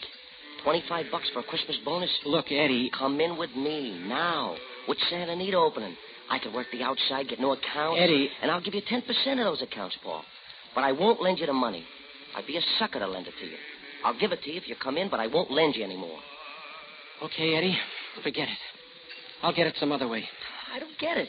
What's wrong with my deal? Look, Eddie, how many times have you been rousted by the vice squad? Plenty. And every time they book you and they fingerprint you and take your picture. So what? They never have anything on me. It's on your record, Eddie, as long as you live. Sure, I need money. Maybe I'm getting close to the time when I'm not too choosy about the way I get it. But it won't be your way. What? What are you talking about? If I ever break the law, it's going to be with the right guy and it's going to be the right job. Are you dreaming, Paul? You'll still be in that cage 10 years from now. I'd hit and run. One job with enough out of it to make it worthwhile. That's the way to be, Eddie. A one shot. There is no such thing, Paul. You do something like that, you're stuck in it. And you're worse off than if you came with me. Think about it, Paul.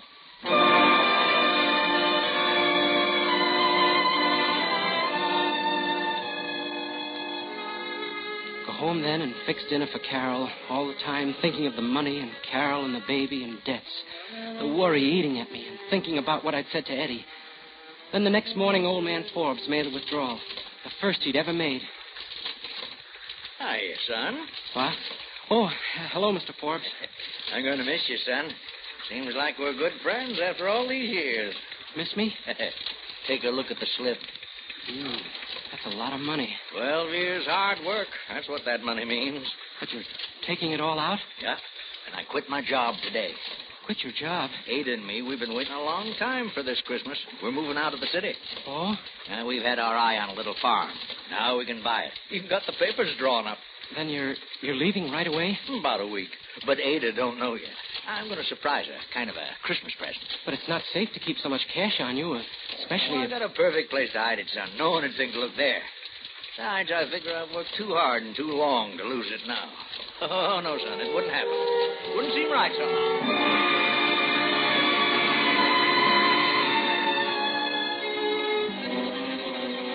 It stayed with me and it grew. Like a wheel spinning, gaining momentum. This could be the right job. $8,000, enough for that single shot. It stayed with me, all the time growing.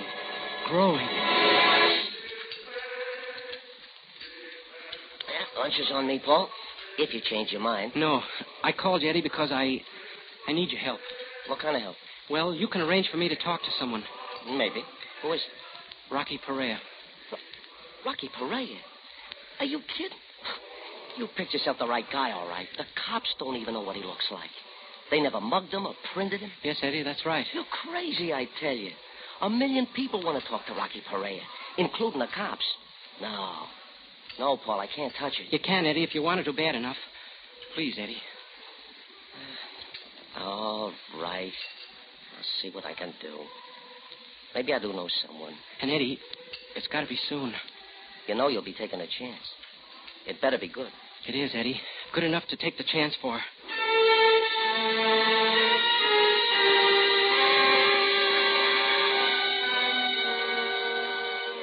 That was 2 days ago. And this morning, Eddie came through. A certain friend, Rocky's only outside contact, told him to keep an eye on a house on Hoover Street. Eddie gave me all the dope, what Rocky looked like, how he'd act, what to expect. And early this evening, I told Carol I was going out for a while, that I'd borrow the money from Eddie, and that we wouldn't have to worry about paying it back for a while. That's what I told her. But that wasn't the answer. The answer was at the house on Hoover with Rocky Perea.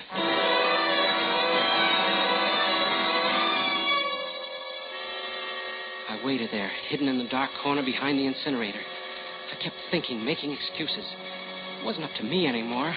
There wasn't any other choice. I needed money desperately. I needed help to get the money. I waited more than an hour. And then I heard footsteps come up the alley. He stopped before the open patch of light. Just like Eddie told me. He was careful, very careful, making sure no one was staking him.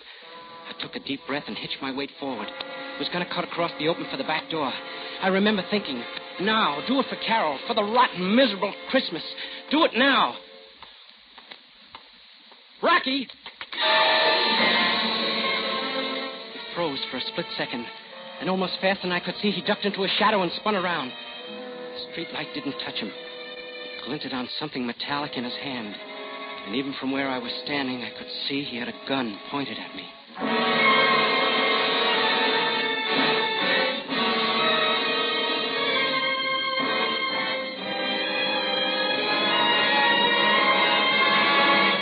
Autolite is bringing you Mr. Dennis Day in Christmas for Carol.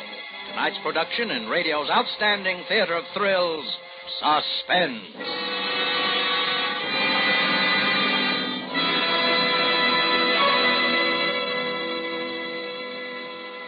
Say, Hap, are you going to the in-laws for Christmas? Yes, Harlow. Oh, it's rough.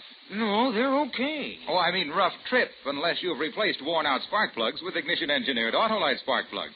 They give your car sensationally smooth performance. I've heard of them, Harlow. Well, then you must know that they're designed by the same Autolite engineers who design complete ignition systems, used as original factory equipment on many leading makes of our finest cars. That's why ignition-engineered Autolite spark plugs work perfectly with your car's complete ignition system. The folks really treat us right. You mean the Autolite spark plug dealers, eh, Hap? Well, they'll replace worn-out spark plugs with ignition-engineered Autolite spark plugs for smoother performance, quick starts, gas savings. After we visit them, we always find... Find what, Hap? That you're always right with Autolite, Harlow. Now, Autolite brings back to our Hollywood soundstage Mr. Dennis Day in Elliot Lewis's production of Christmas for Carol, a tale well calculated to keep you in suspense.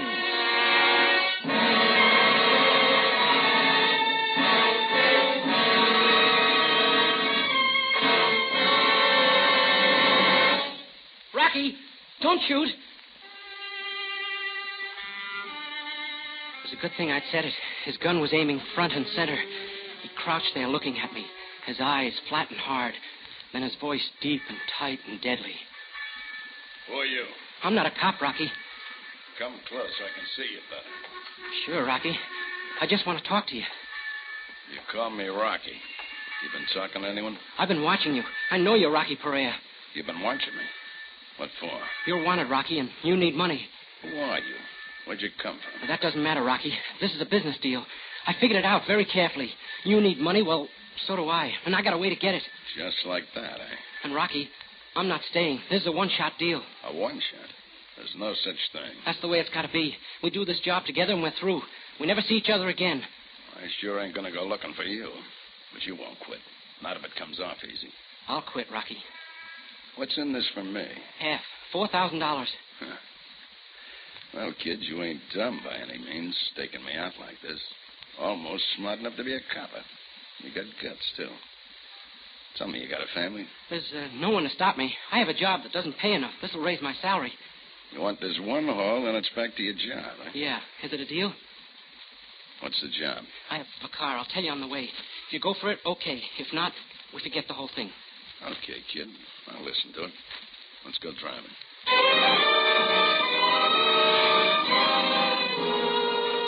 I told him what I'd planned and why I needed him, and he agreed to come with me. We drove to the Forbes' house. It was a small and old house, just big enough for the two of them. I drove down to the corner and parked, and we started back. Lucky there's no one on the street. Let's go up the alley. Yeah, Rocky. There's the back door. Look, no lights. They're not home. That makes it a cinch. Okay, go on, take it. It's your baby. Rocky, I'll have to break a window. Yeah. You want me to hold your hand? I'll wrap my jacket around my fist. That'll keep the noise down. Why don't you write me a book? Okay, I'm going.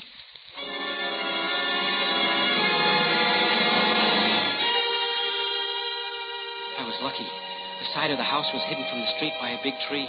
There was light to see with from the Christmas tree in the living room. I wrapped the jacket around my knuckles, and with a short, sharp jab, broke through the window. It sounded like a cannon. The street being so quiet before, I was scared it would rouse the whole neighborhood. But like I said, I was lucky. I scrambled up the sill and dropped into the living room. I was pretty clumsy. I pulled out drawers, looked behind pictures, under cushions. I went in the kitchen and poked around the cabinets. I looked in the cookie jar, and I found a rolled-up wad of bills.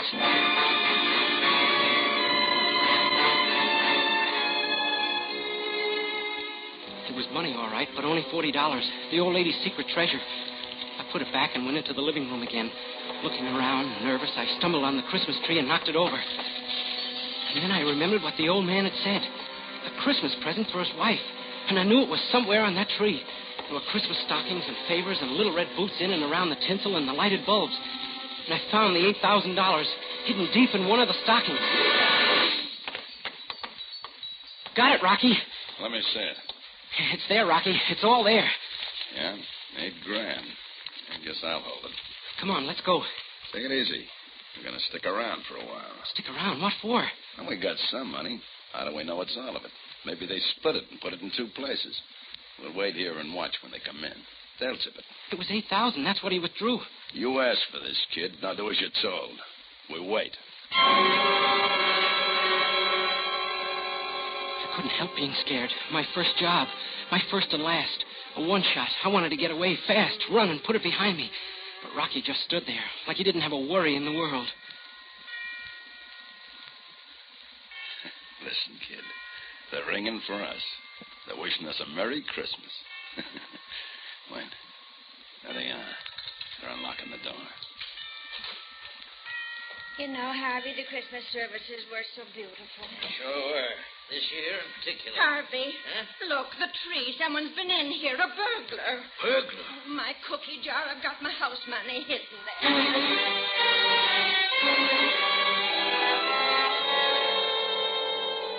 The old lady ran to the kitchen, but Forbes knew where to look, and he knew it was gone. Rocky was grinning. His face lit up like floodlights. Let's go, Rocky. We've seen enough. No, hold on a minute. It's all here, Harvey. I wonder what he was after. Ada, it's gone. All the money. All what money? $8,000. I took it all out of the bank. Ada, I quit my job. It was going to be a surprise. No. Every penny we had in the world. Oh, Harvey. Oh, that money.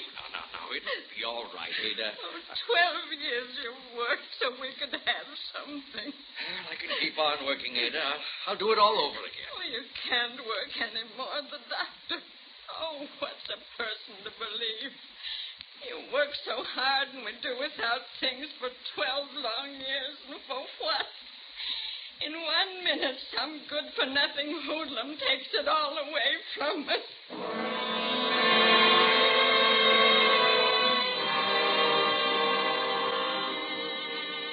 I looked at Rocky standing there next to me, his face split by that grin. It was funny to him, something to laugh about, to gloat over. That's why he'd stayed. Suddenly I knew I couldn't go through with it. Me, the guy who needed the money so bad, the guy with the bright one-shot idea. Quite a show, eh, kid? Come on, let's go. He moved off a few steps, but I just stood there, knowing what I was going to do. Come on, I said, let's go. Knowing what I was going to do. No, Rocky, we're not going. Huh? I said we're not going, and neither is the money. What's that? Don't, Rocky. I've got a gun, too. And what's got into you? I'm going to give that money back, Rocky. I can't stomach this. Give it back. You're crazy. No, Rocky. I just didn't see deep enough. Old people like this. This was your idea. I ain't responsible for it. I know, Rocky, but I can make it right. Suppose I don't give you the money. Then I'll kill you, Rocky. Okay, kid. You got the gun.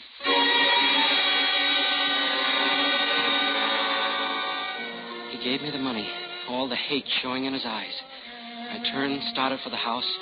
I gave him my back for a target, but he didn't use it. I knocked on the door. Yes, who? Paul, from the bank. I just had a fight with a guy, Mr. Forbes. Saw him jump from your window. I chased after him. Our window? You saw him? Yes, ma'am. I was walking past. I kind of figured he'd just finished robbing you. But did you catch him? Well, I couldn't hold on to him. He broke away, but not before I got this. Why, Harvey, the money. Yes. Paul, bless you. Oh, forget it. I'm only sorry I couldn't hold him. You say you fought with this burglar? Yes, he broke away before... We want to thank you, Paul. Forget it. I'll be going now. Oh, wait, Paul. We want to give you a reward. Oh, no, I don't want a reward. I'll have to be going. I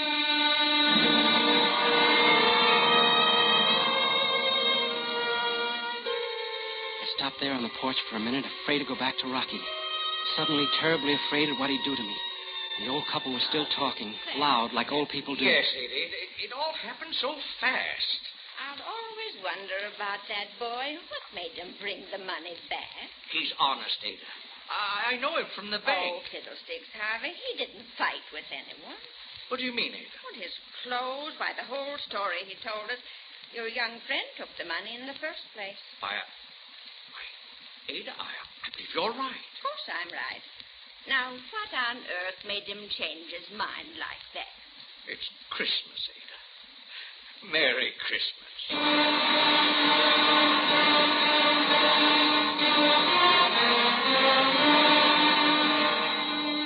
She'd known. The old lady had known all along.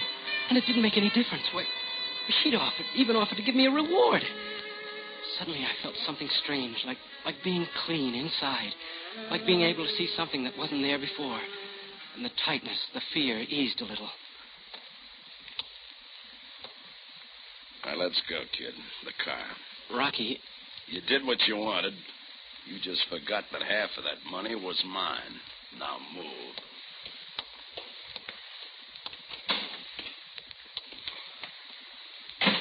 Get it moving.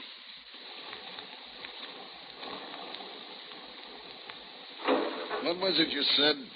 You need me, Rocky. You're hot. Rocky, I made a mistake. I want to team up with you, Rocky. You need money. I got away. I was wrong. Maybe the next job you won't get soft in the head. There's not going to be a next one, Rocky. I'm through. Through? You think I spent Christmas Eve with you because I like you? I'm out $4,000. I'm kid. sorry, Rocky, but there's not going to be a next time. You think so, huh? Stop the car. All right. But I'll never see it different, Rocky. I found out tonight. If it's not these old people, then it's someone else taking it just as hard. Are you sure? You sure it's not Christmas doing this? I'm sure. It's not for me, Rocky. Huh. You know, I'm kind of glad it turned out this way. You what? Well, you're through, ain't you? You're going back to your job. Yeah, Rocky, sure. Good. And I figured it right. What? I didn't think you'd go through with it. Say, wait a minute. Yeah? You're not Rocky Perea. I said you were a smart kid. But the way you acted, so careful, sneaking in the alley and... Say, who are you? Weissman's the name. Police Lieutenant Richard Weissman, Gangster Squad. You're a cop? But where's Rocky? We picked him up this afternoon, kid. He had a couple of guys working with him, and I thought maybe you were one of them. Now I know different. A cop? I don't expect I'll run into you again, kid. So take care of yourself. And Merry Christmas.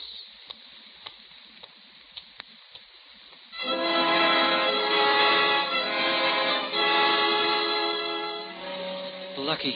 All the breaks. But I was no better off than this morning. There was still money, 2 months paying the nurse. There was still the worry for Carol. Oh, Mr. Shane, we've been expecting you. Congratulations. Doctor, what's the matter? Why? Nothing's wrong, quite the contrary. Your wife just had a baby. Baby? Carol? Oh, she's perfectly all right. So's your daughter. Carol. Oh, Carol, darling. Are you all right? Hello, sweetheart. I'm fine. Carol, is... We won't have to borrow the money now, Paul. It's turned out for the best after all. Oh, darling. And it always will, my dear. We have so much, you and I. We have each other. And now we've got a daughter. A fine, healthy little girl. The rest will come, Paul.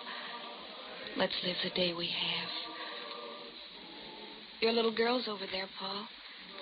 Tell her we're very, very happy she's in the family. And wish her a Merry Christmas.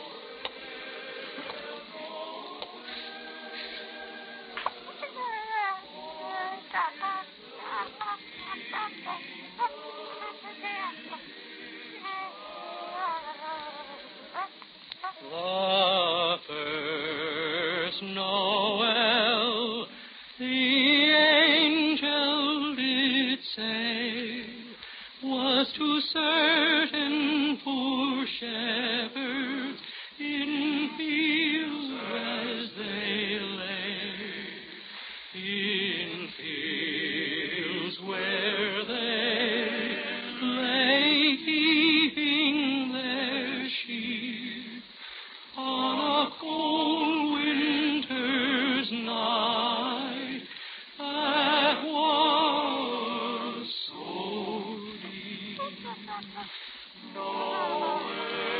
Look, Carol, look. She's smiling.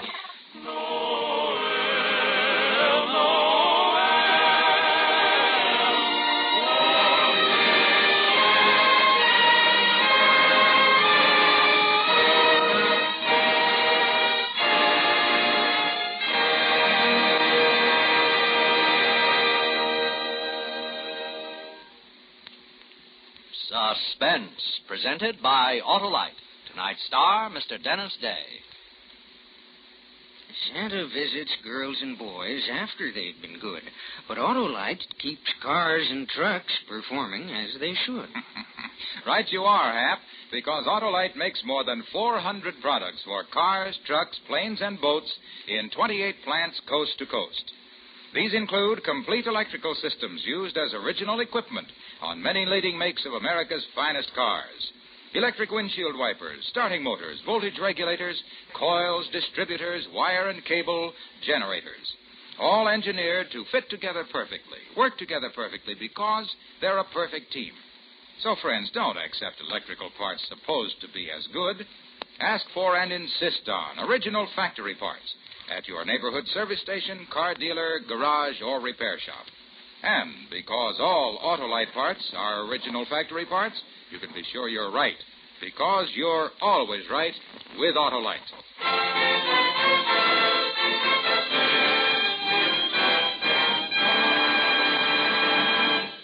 Next week on Suspense, Mr. Cornell Wilde, a star of A Ring for Maria.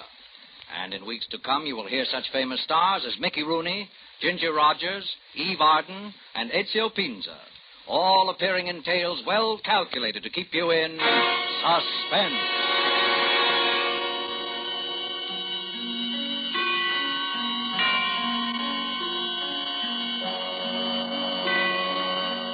Suspense is produced and directed by Elliott Lewis, with music composed by Lucien Moraweck and conducted by Lud Bluskin. Christmas for Carol was written for Suspense by David Friedman. Dennis Day appears through arrangement with Colgate Palmolive Peat Company and may be heard on his own program, A Day in the Life of Dennis Day. And remember, next week on Suspense, Mr. Cornell Wilde in A Ring for Maria.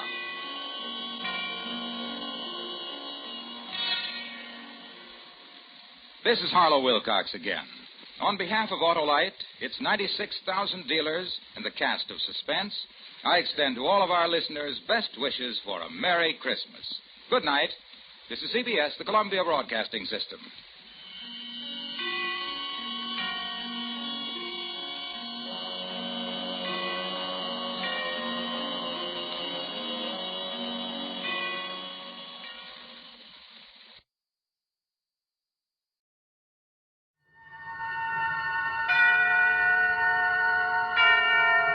Suspense. And the producer of radio's outstanding theater of thrills, the master of mystery and adventure, William N. Robeson. We who are in the business of keeping you in suspense find ourselves in a quandary at this time of the year. The elements of suspense, murder, mayhem, and macabre mischief are awkwardly out of place at this festival of peace and love. Yet that first Christmas was full of suspense. There was the problem of lodgings for the delicate mother that chill evening when there was no room at the inn. And there was great mystery when suddenly the star appeared in the east. Finally, there was the magnificent climax and happy ending when the three kings of the Orient arrived at last bearing gifts of gold and frankincense and myrrh. We feel that we cannot improve upon this tale, so we will bring you another, along with our best wishes for a most Merry Christmas. Listen then, as Mr. Raymond Burr stars in Out for Christmas, which begins in just a moment. Here's actress Joan Bennett. It's terrible to try to act with a dreadful cold. To feel better quickly, I take 4-way cold tablets, the fast way to relieve nasty cold distress. Yes, tests of 4 leading cold tablets proved 4-way fastest acting of all. Amazing 4-way starts in minutes to relieve aches, pains, headache, reduce fever, calm upset stomach, also overcomes irregularity. When you catch cold, try my way. Take 4-way cold tablets, the fast way to relieve cold distress. 4-way, 29 and 59 cents. Here's a word about another fine product of Grove Laboratories. Had dandruff for years? Now get rid of it in 3 minutes with Fitch Dandruff Remover Shampoo. 3 minutes with Fitch regularly is guaranteed to keep unsightly dandruff away forever. Apply Fitch before wetting hair. Rub in 1 minute. Add water. Lather 1 minute. Then rinse 1 minute. Every trace of dandruff goes down the drain. 3 minutes with Fitch. Embarrassing dandruff's gone. Fitch can also leave hair up to 35% brighter. Get Fitch Dandruff Remover Shampoo today. And now, Out for Christmas, starring Mr. Raymond Burr. A tale well calculated to keep you in suspense. I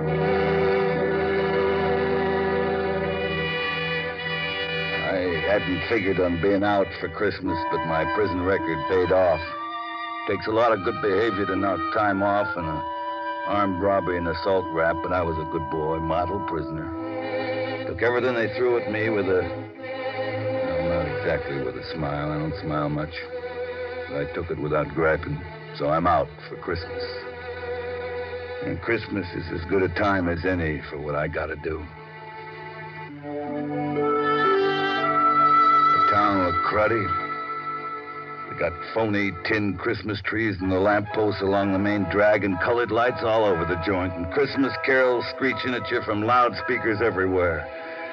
Even the saloons got red and green streamers all over the place, and the bar mirrors all frosted like snow. The big bowl of slop called Tom and Jerry they're pushing. Merry Christmas. Yeah. What would it be? A little Christmas cheer? A hot Tom and Jerry, maybe? Ain't you got any whiskey? Oh, sure. We got whiskey. Give me a straight shot. Okay. Can't you get anything on that jukebox but them Christmas carols? What's the matter? Don't you like carols? Oh, they stink. You won't think so after you get a couple of belts under your belt. You think so? Sure. It's Christmas, man. Yeah, so I heard. That tastes good. Real good. Say, you look sort of familiar. Don't I know you from someplace? I was wondering how long it'd take. Yeah, the voice is familiar, and your eyes sort of... Joe what? Joe! I heard you was going to get out soon. Charlie Jones told me. But I didn't know you'd be out for Christmas. Yeah, they got big-hearted. Say, you put on a little weight. Yeah, that's why I didn't recognize you. 30 pounds, prison chow. But you look real good, Joe. Real good. Yeah. Hey, where is Charlie? He been in tonight? Not yet, but he'll be around probably. Gotta see him. You know where he's living at? Yeah, he's got a room over on 4th Street. Room? I figured he'd be living in a flop house. Oh, not Charlie. He's doing okay since he got out. Got a steady job. How about you, Joe? You got a job lined up? Yeah, I got a job lined up. A good job? It'll be good. As good as I can make it.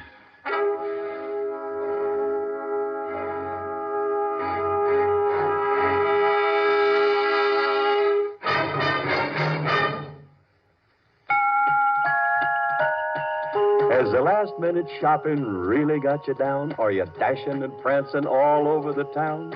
You bought a lot of presents and you still have lots to go? Well... Go, get a Scripto.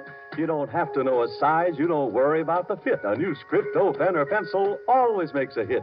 For Mom or Dad or Sister, Aunt Jane or Uncle Joe. Go, get a Scripto. Go, get a Scripto. Get a Scripto. Here's the easy, convenient way to finish all your Christmas shopping in a matter of minutes with Scripto pens and pencils, available at stores everywhere. All Scriptos, costing $1 or more, are handsomely gift-boxed. See the famous Scripto Satellite.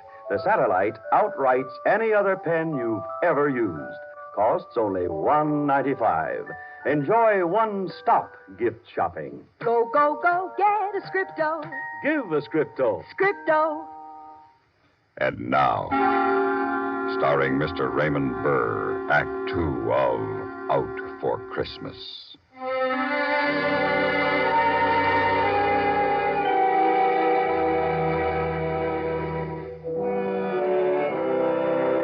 They even had this rooming house where Charlie was staying, loused up for Christmas. There was a moth-eaten poinsettia wreath in the door and red and green lights in the landlady's window.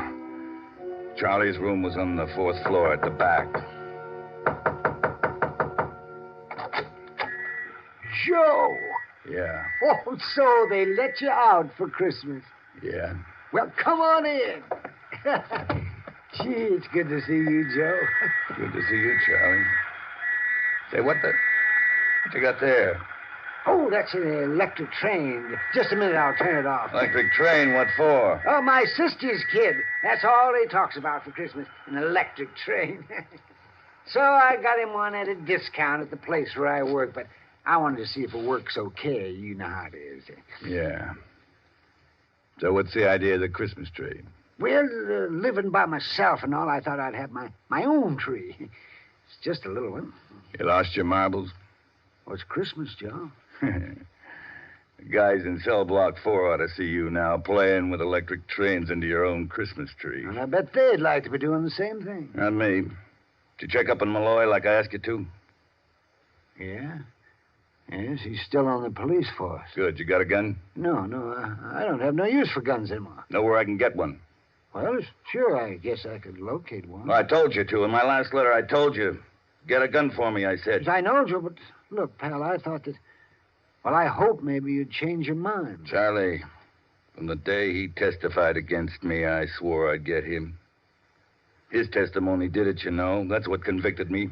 He sent me up. He had to testify the way he did. He didn't have to be so convincing. But, Joe, what good'll it do? You'll only get the chair. I'm not afraid of the chair. I've seen enough of life. It stinks.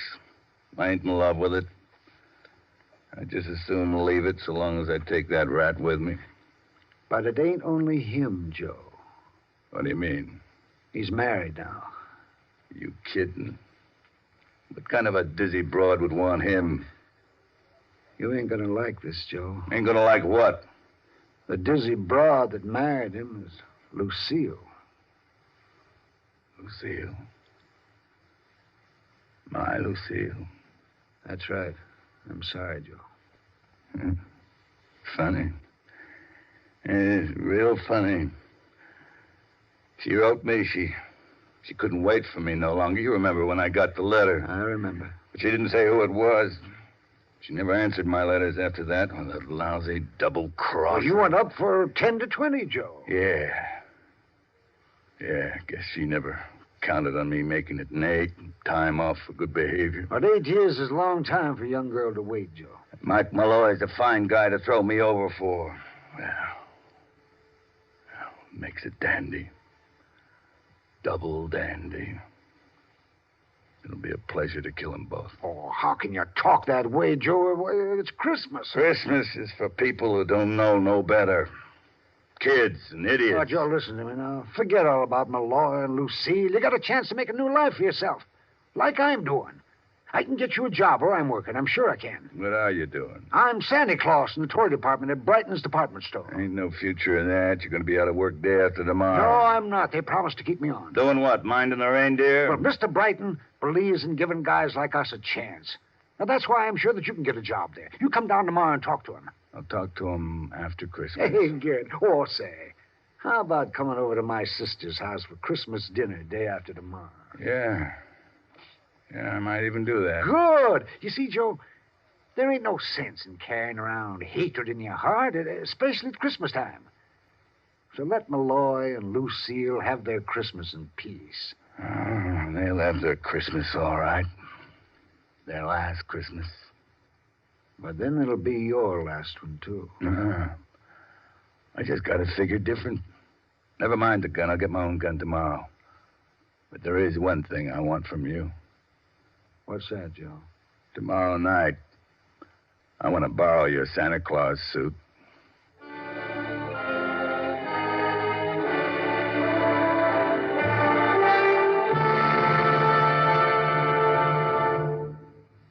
Holiday hustle make you queasy, stomach nervous and uneasy? Then Doodle you know about the little white tablets in the little green pocket roll? Just a-waiting for the moment when you need 'em to bring your acid indigestion under control. Tums are the little white tablets in the little green pocket roll. Tums for the tummy, T-U-M-S. Bring relief quicker than you'd ever guess.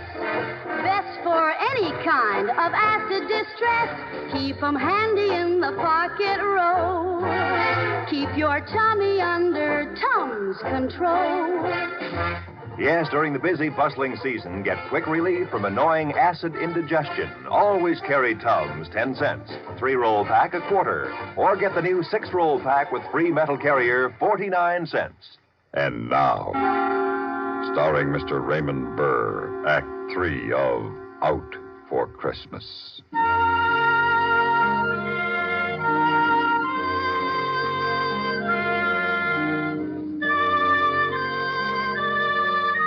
Next day, I did my Christmas shopping for a gun. That night, I wrapped Charlie's Santa Claus suit into a bundle, took a bus out to the subdivision where Malloy and Lucille had a house. I ducked into an alley behind the supermarket and pulled on the red suit, whiskers and all. It was going to be so easy, I had to laugh. You couldn't want a better disguise on Christmas Eve for murder.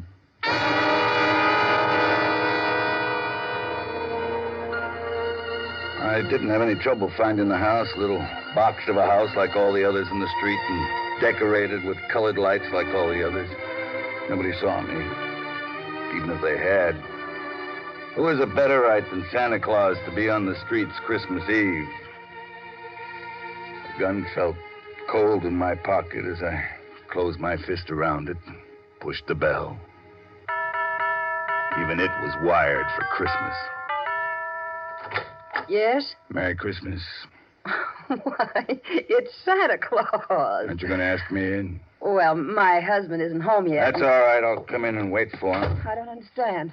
You don't believe in Santa Claus anymore, Lucille? You ought to. Who are you? Don't you recognize my voice? You sound like... Joe? Oh, no. Good old Joe. He was going to wait for me, no matter how long it took. Joe, I thought you were... In the cooler for keeps? I told you I'd come back for you. Here I am. Well, you're too late, Joe. Yeah, so I hear. How come you didn't wait, Lucille? I fell in love. With the guy who sent me to prison? For the no-good cop? He didn't send you to prison, Joe. You were guilty. I'd have beat the rap if he hadn't testified the way he did. He had to testify that way. He was only telling the truth. Yeah, so you could get me out of the way and steal my girl. Joe, you've got things all twisted. It all happened afterwards. I only met him at your trial. We fell in love afterwards. When I couldn't protect myself. Oh, Joe, I'm sorry. It just happened. You're telling me. Where is the fuzz? Who? The copper, your old man. He's still on duty. Working overtime to put the arm on some stiff on Christmas Eve. When will he be home? I expect him any time now. Good. I'm going to be glad to see him. Why, when you hate him so? Well, you see, I promised him something. Didn't he ever tell you? No. I promised to kill him when I got out. Joe. Tonight's the night, see? Well, you mean it? You've got a gun. Sure, I got a gun. And I'm going to use it. On both of you. Both of us? You both double-crossed me. I could kill you first, but I think I'll wait till your old man comes home. Ought to be interesting to see how he acts. I wouldn't be the least bit surprised if he tried to make a deal with me. A deal? Yeah, like shoot my wife but let me go free. Joe, what a terrible thing to say. You'll see what kind of a creep you married. Joe, do it then. But do it because I ask you. Kill me and let him go. I come to get you both. And I'm going to get you both. Together. How about some music while we're waiting? Turn on the radio. Go on, turn it on. He made you happy, Lucy? Yeah, Joe. Very. You made him happy? I hope so. That's nice. Because tonight you're both going to make me happy. By becoming very dead. It's too loud. What's that? Oh, little Lucy, the radio woke her. You got kids? Yeah. Where you going? I had to look in on her and quiet her. Don't try nothing funny. I'll be right behind you. Oh, there now, honey. There. It's all right. Mommy just turned the radio on too loud. I'm scared, Mommy. Mommy, look behind you. It's Santa Claus. Yes, dear, Santa Claus. Oh, Mikey. Mikey, wake up. Huh? Mikey, look, it's Santa Claus. Santa Claus? Santa Claus? I want to see Santa Claus.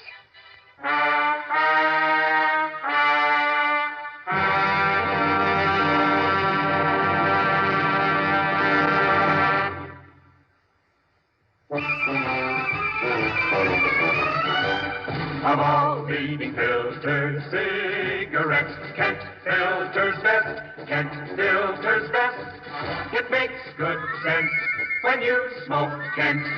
Kent Filter's best. Of all of the brands of cigarettes, Kent tastes the best. Kent tastes the best.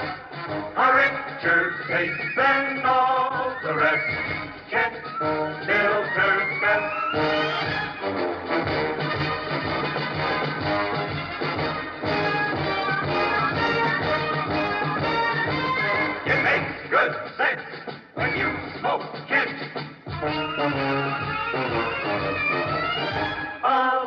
leading filter cigarettes. Kent Filter Best. And now, starring Mr. Raymond Burr, Act 4 of Out for Christmas.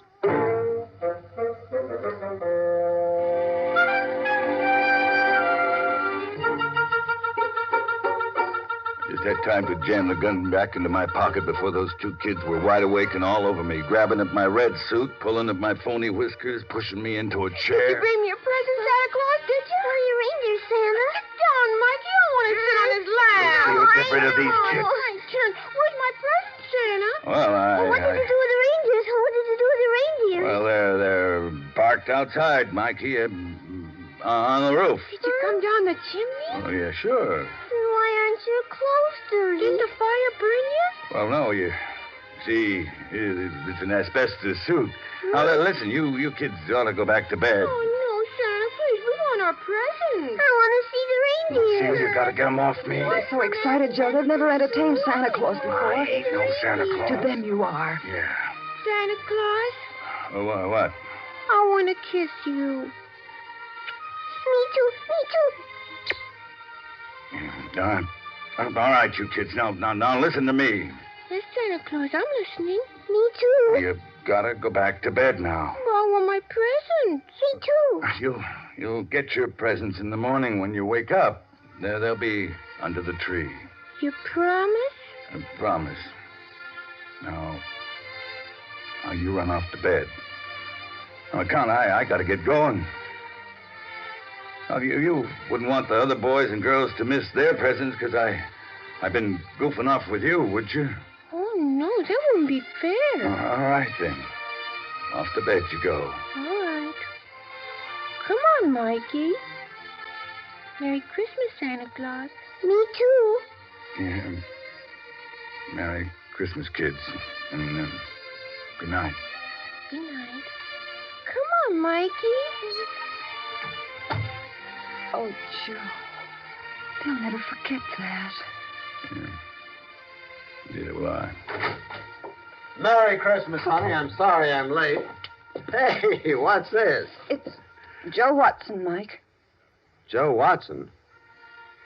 What the devil are you doing here? He came to kill us. What? Take it easy, Mike.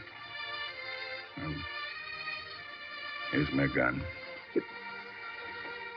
You changed your mind? Your kids changed my mind. They thought he was really Santa Claus, darling. They were so excited. Mike, you can send me up again.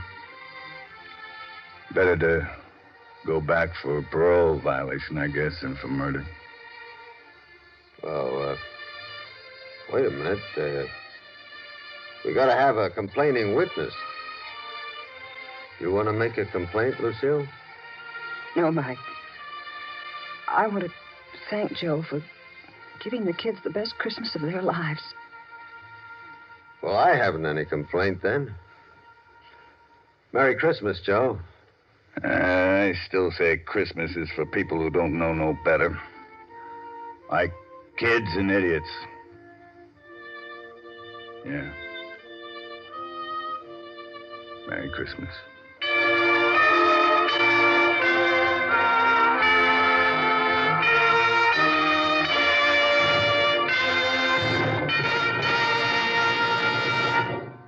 Suspense, in which Raymond Burr starred in Out for Christmas, written, produced, and directed by William N. Robeson. In just a moment, the names of the supporting players and a word about next week's story of Suspense. Christmas Eve on CBS Radio, Bing Crosby invites you to celebrate Christmas with the world on our 4th annual Christmas Sing with Bing. With Bing as your guide and CBS Radio as your magic carpet, you'll visit Rome to hear the Vatican Choir. There, too, you'll hear the sound of the bells of St. Peter's as they ring for the holiday Mass. On our Christmas Sing with Bing, you'll visit New York and Salt Lake City, Canada, Australia, Holland, France, even places like Hawaii, Alaska, and the Fiji Islands, where carolers and choirs will be waiting to sing the traditional Christmas songs with you. To add to the excitement this year, Mrs. Bing Crosby, Catherine Grant, will be at her husband's side. Whether you spend Christmas Eve at home or out on the highway heading for a holiday destination, join us right here on CBS Radio, as most of these same stations present our 4th annual Christmas Sing with Bing. Supporting Raymond Burr in Out for Christmas were Joan Banks, Lillian Baeff, Charles Seal, Carl Swenson, Howard McNear, and Dick Beals. Listen. Listen again next week when we return with Mr. Frank Lovejoy, starring in The 32nd of December. Another tale well calculated to keep you in suspense. This is the CBS Radio Network.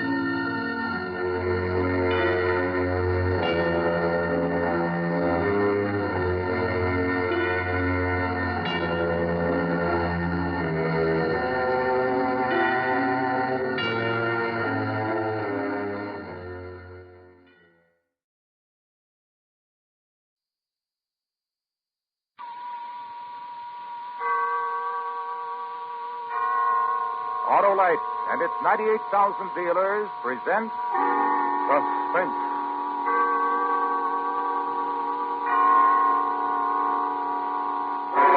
Tonight, Autolite presents a special program for this holiday season. The unusual dramatization of Twas the Night Before Christmas, starring Miss Greer Garson, who appears by arrangement with MGM, producers of the new color picture Knights of the Round Table, in CinemaScope, starring Robert Taylor, Ava Gardner, and Mel Ferrer.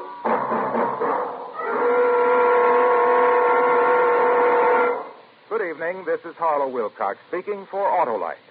Tonight, as a special Christmas presentation from the worldwide Autolite family, we bring you Miss Greer Garson in a story about a certain little girl on a certain Christmas Eve.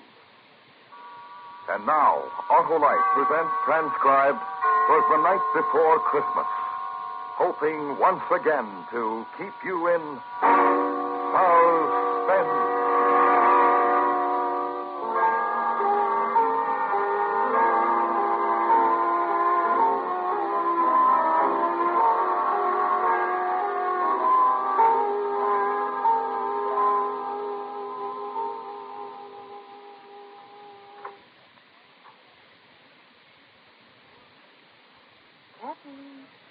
Kathy, honey. Come on, wake up. Wake up, Kathy. It's the day before Christmas. Oh, and there's so much... Miss Burr, it's light out already. You said you were going to wake me really early today so we could go to the airport and meet them. Come on, up you get. Let's get you dressed. Buffy, they're going to be waiting for me, and you didn't wake me. I know what, they're home already. Kathy. Mommy! Daddy, where are you? Daddy! Mommy? Buffy, they're not in their bedroom. Where are they? Kathy. I know. I'll bet they're in the kitchen already having their coffee. Mom...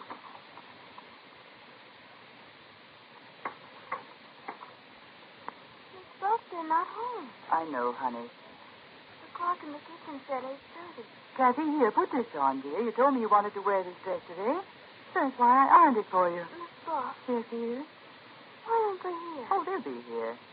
But when I talked to Mommy on the telephone yesterday, she said she would be here at 6 this morning. And I promised her I'd meet her at the airport, her and Daddy. I know. And Daddy said he had a surprise he was bringing for me all the way from Paris. It's 8:30, Bucky. Let's go out to the airport now. Oh, but there's so many things to do. First, you've got to get your breakfast, and we have to finish decorating the tree. And, there's so many things I want you to help me with. Everything can wait, Buffy. Hurry, I promised to meet them. No, dear.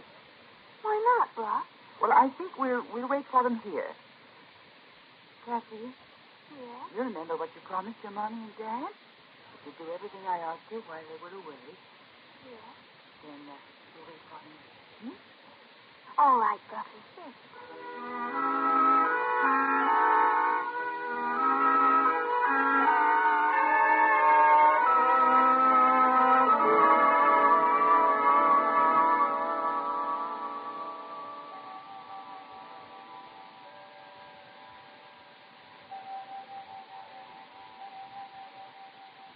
Noon, Buffy.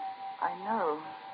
Don't you think they might have called and told us they'd be late? Oh, I'll go and make our lunch. You must be very hungry. No, I'm not. Oh, you didn't eat your breakfast, Kathy. Miss Buff, I'm not hungry. Look. Oh, look, it's snowing, honey.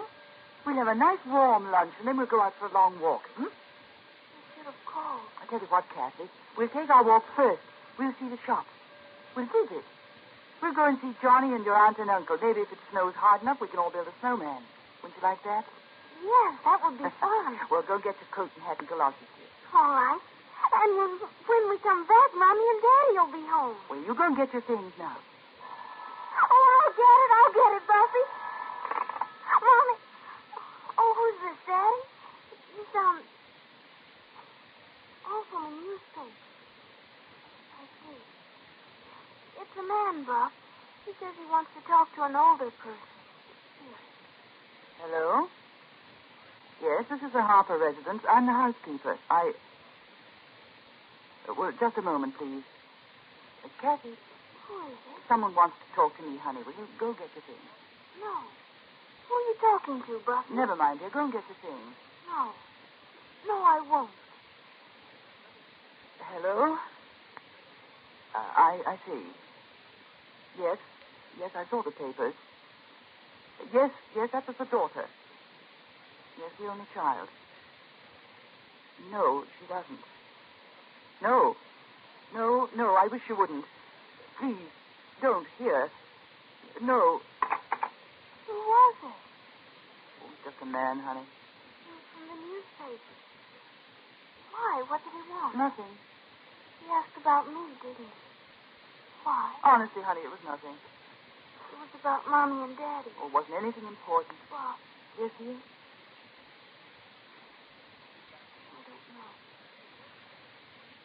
Look at that snow coming down, Kathy. Get your things, dear. Go on.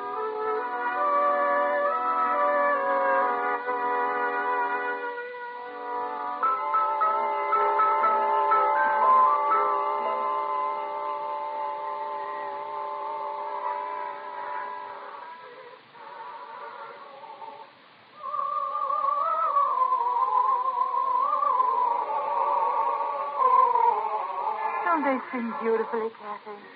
Very lovely. The street and all the decorations and the singers. Very lovely, Miss Buff.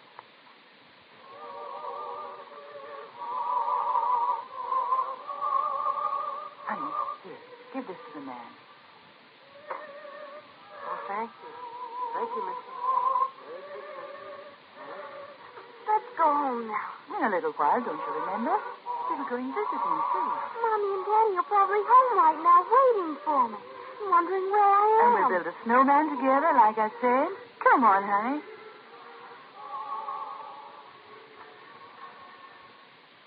I remember when I was a little girl how excited I'd get. Oh, all the wonderful things to see. The sights and the smells and the sounds. Pretty shop windows and the snow. To be a little girl at Christmas time. To be young at Christmas time. And happy. What's the matter, Buffy?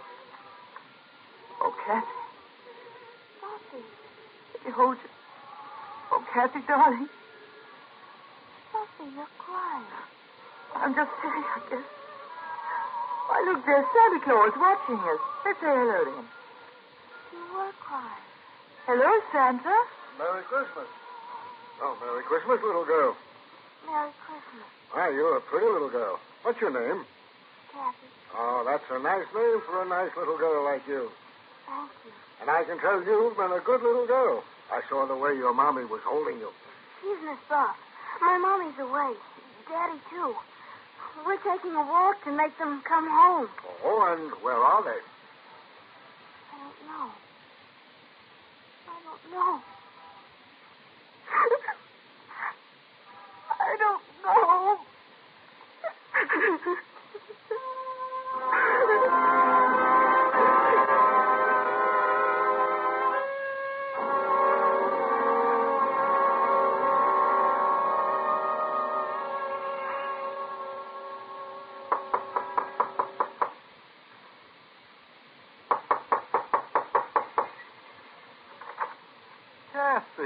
Kathy, come in, darling. And Miss Buff, how are you? Come in.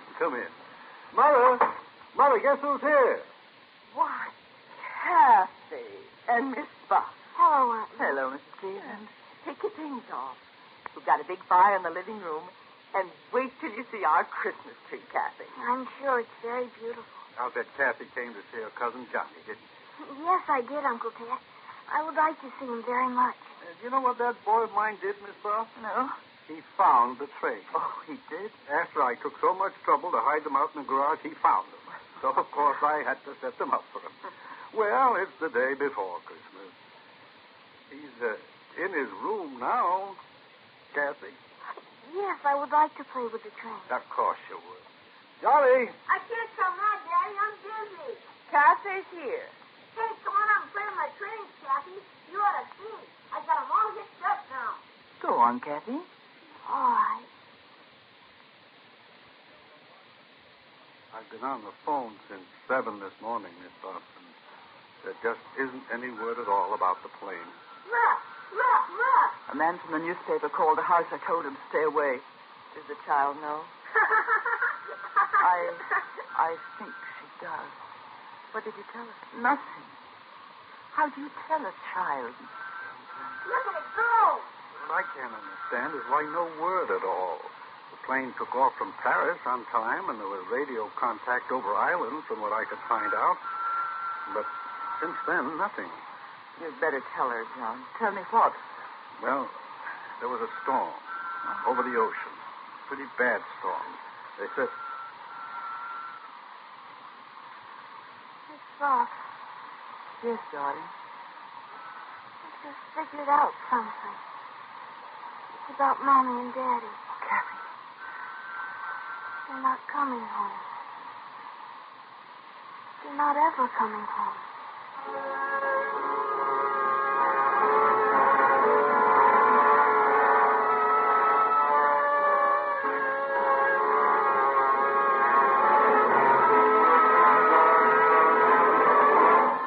Autolite is bringing you Miss Greer Garson with Anne Whitfield as Kathy in Twas the Night Before Christmas. Tonight's production in radio's outstanding theater of thrills, Suspense.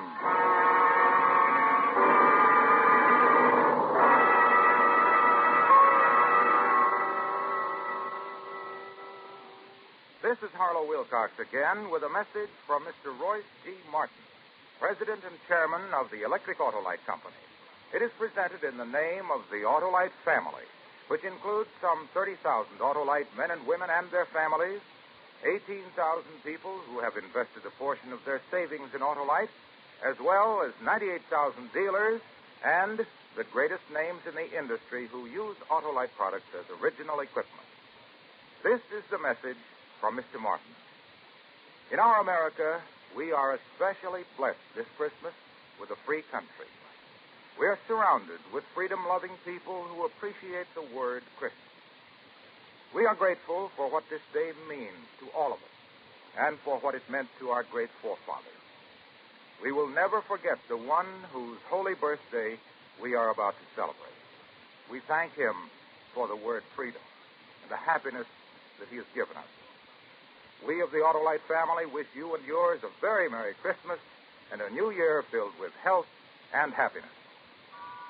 And now, Autolite brings back to our Hollywood soundstage Miss Greer Garson in Elliott Lewis's production of Twas the Night Before Christmas.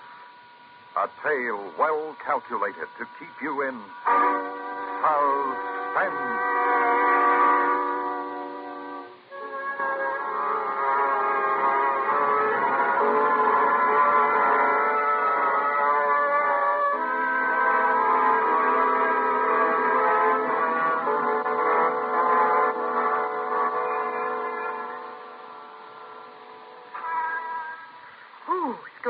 to get inside of the house, Kathy.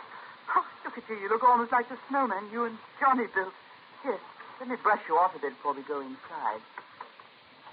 There's a man there. What'd you say, darling? Right there, standing by the door. A man. Hello. Good evening, miss. Hello, little girl. Is this your house? Yes, I live here. Who are you? What do you want? Oh, then you'd be the Harper's little girl, wouldn't you? Yes. I asked you, who are you? Now, don't worry about it, ma'am. I just want to take a picture of the little girl. You want your picture taken, little girl? Buffy. You're the reporter I talked to this morning, aren't you? And we'll want one of you, too, ma'am. Here, get in the house, Kathy. Don't stand there, dear. Get in the house. I'll be in a moment. It's Christmas Eve, Mr. Reporter. Did you know that? Oh, now, look, ma'am, It's Christmas Eve. Where's your heart? Oh, look, you've got to understand. I talked to you on the phone. It was almost 10 hours ago, before noon. It's nighttime already. There still isn't any word about the plane. I represent a newspaper, ma'am. We've got to assume... Well, you know, I don't want to say it any more than you do. Oh, just go away. Oh, now, really, I've got to...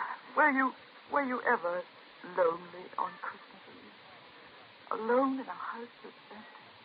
While outside other people were singing. When there was warmth and love and joy. But outside... I'm just trying to do... Christmas Eve. The snow is falling. Christmas Eve. And the child is grieving. I'm sorry. Good night.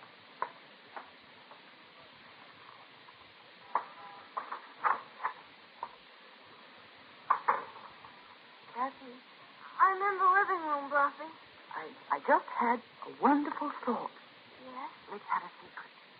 What, Buffy? Let's not wait till tomorrow. What do you mean? We go to our tree and open some of our presents now. Maybe just one. We'll choose the one with the most beautiful wrapping. You can open it, and you can play with it now while I go and fix something for you to eat. I'm not hungry, Buff. Honestly, I'm not. Oh, just some milk and cookies, honey. You haven't eaten. All right. Well, let's choose. Go ahead, pick one. All right. That one. It's from Mr. and Mrs. Anderson next door. Open it. You open it, Buffy. Well. Oh, look. Very nice. A carousel. Well, I'll wind it for you. And we'll put it down here. Now. You watch it. When it runs down, you can wind it up again. I'm going into the kitchen.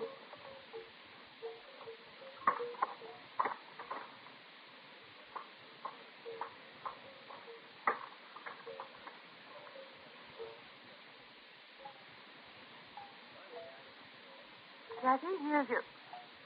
Kathy, honey, where are you? Kathy? The milk and cookies are on the table. Kathy? Are you in your room, Kathy? Kathy? Kathy, honey? Kathy! Kathy!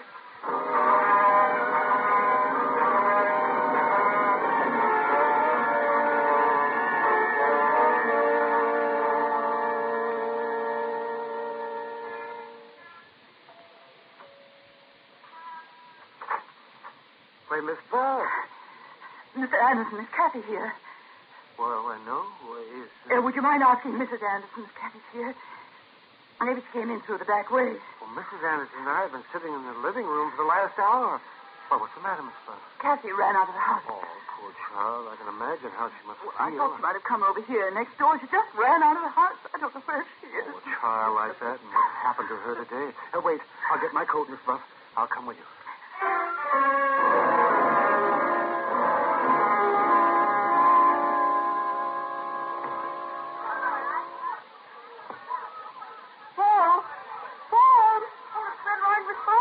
Listen. Hi, Mr. Anderson. All right? You go all the way down the hill for 3 blocks. They've got it roped off. Paul, have you seen Kathy? Sure. Well, where is she? I don't know. Where is she, Paul? Where did she go? Oh, my I supposed to know where she went? But you saw her, didn't you? Sure. She was running down the block. I yelled at her to come on over, but she kept running. Which way, Paul? Down there, I guess, where the stores are. Thank you. Sure. Merry Christmas, Mr. Anderson. Merry Christmas, Miss Buff. Hey, what?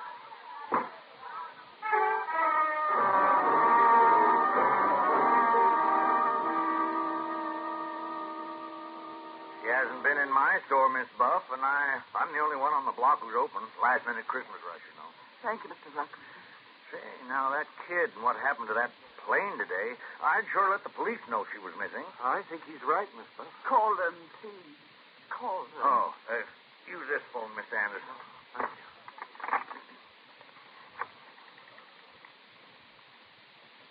Hello, operator. Give me the police. Oh, hello, police. I want to report a little girl who's missing. Kathy Harper. Well, she's got blonde hair and blue eyes. Oh, wait a second. I'll find out.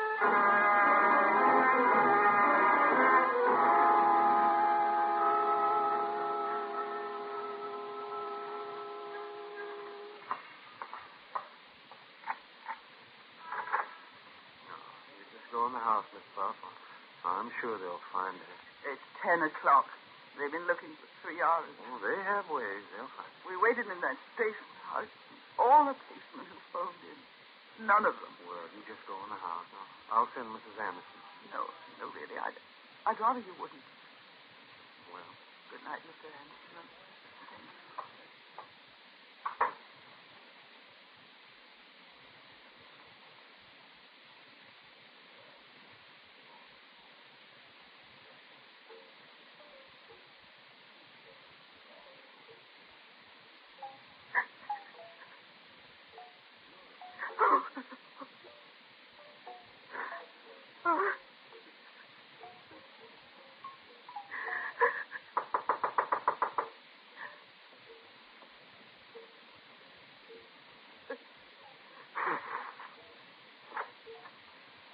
Yes? I'm Patrolman Reed, ma'am. You found Kathy? Yes, ma'am. Where is she? You better come with me, ma'am.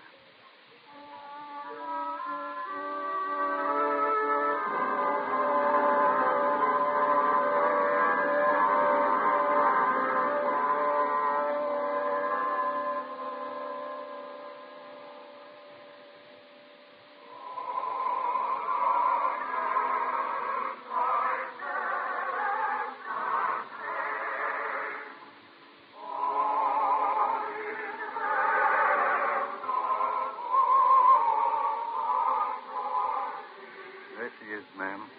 In the second pew.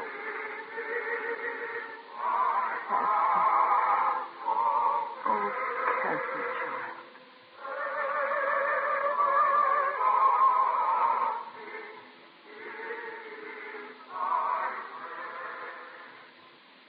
Christmas Eve. Church should have been the first place we should have looked for that kid.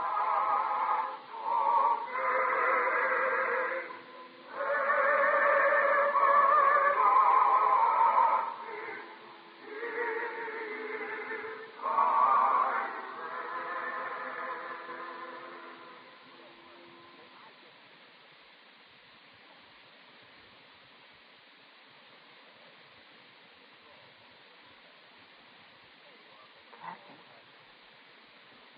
Let's go home now, darling. All right.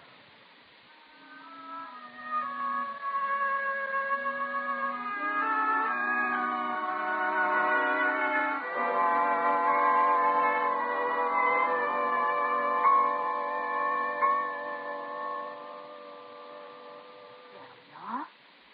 All tucked in. It's almost Christmas, isn't it? Yes, darling. You're going to read to me? Of course. It's like life. Bobby. Yes, darling. Nothing. Just read to me.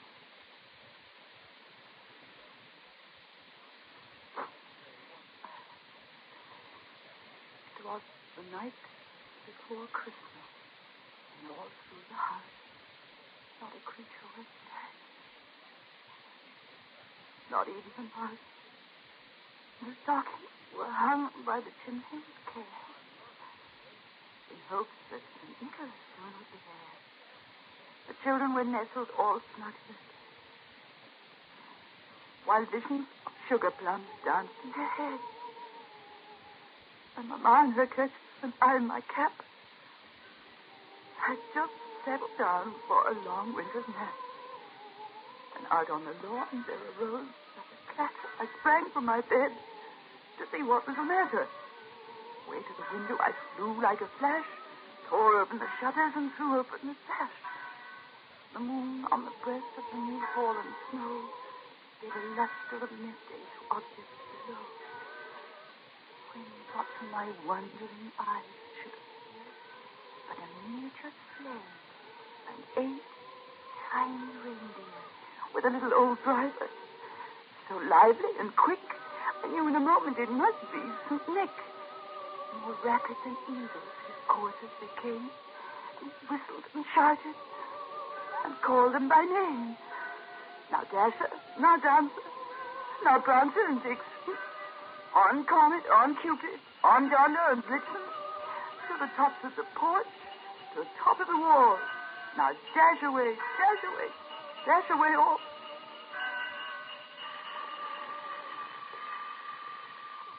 Bobby!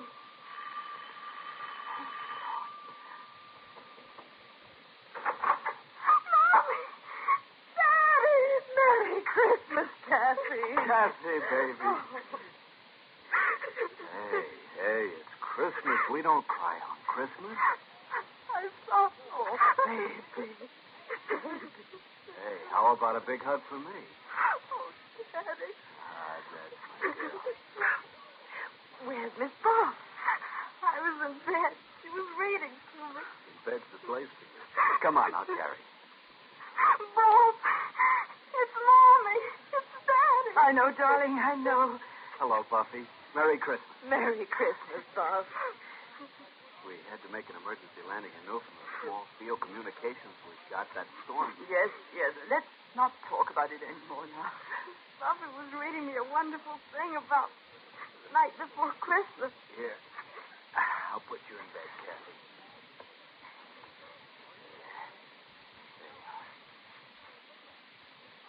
Read it to us. To all of us. Oh. Read it, Bobby.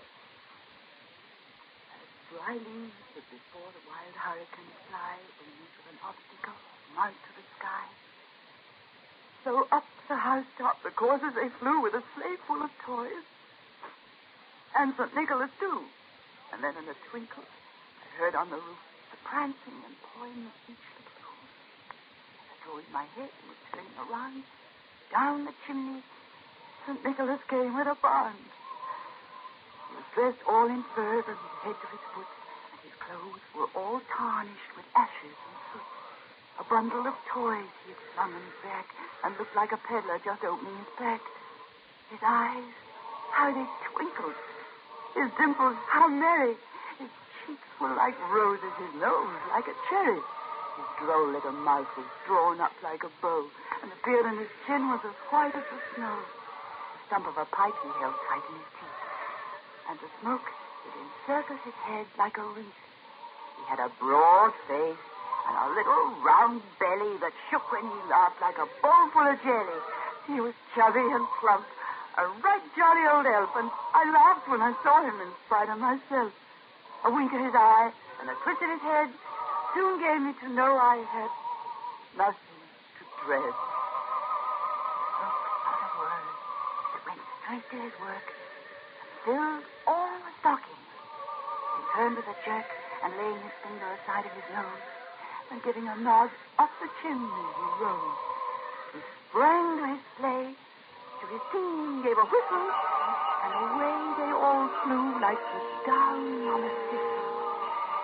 But I heard him exclaim as he drove out of sight, "Happy Christmas to all, and to all a good night."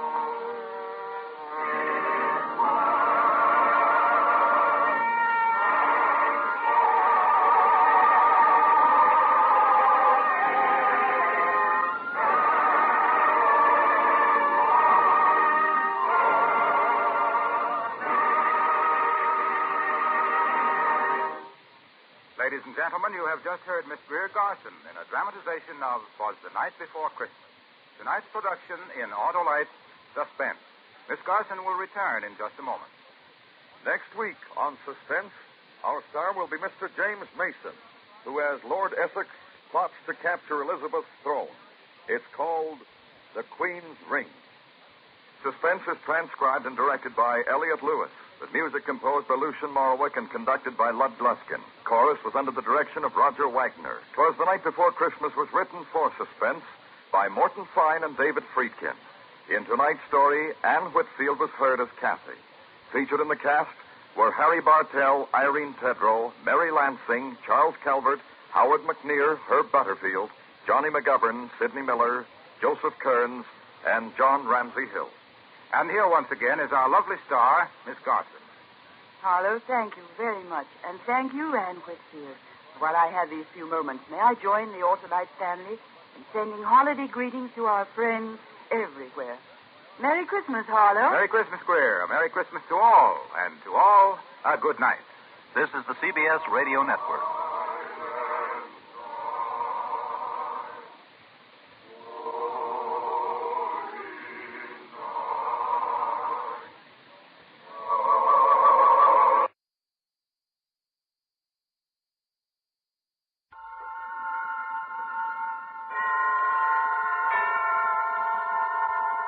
And now, tonight's presentation of radio's outstanding theater of thrills, Suspense.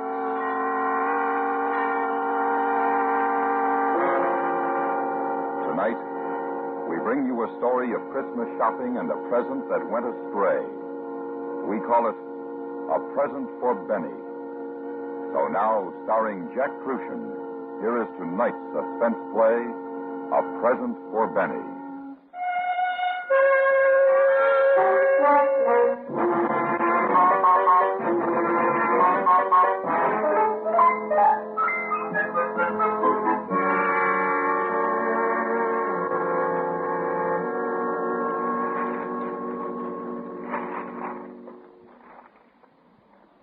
Honey lamb. They got a gorgeous ermine on sale at Halgrim's. Just gorgeous. Look. Later. Give me the rest of the mail. And not the bills. Sure, baby doll. Oh, honey pot, it's gorgeous. Like the stuff you got in that big job last month. I got it. Something wrong, lovers? Shut up.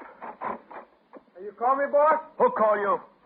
You want to get thrown out the window? He's all upset, Swifty, on account of a letter. Sure, I'm upset. Here, you listen to this. Dear Ricky, I'm sending you this letter like kind of a Xmas greeting. I got a holiday feeling in me, so I'm going to give you the news straight.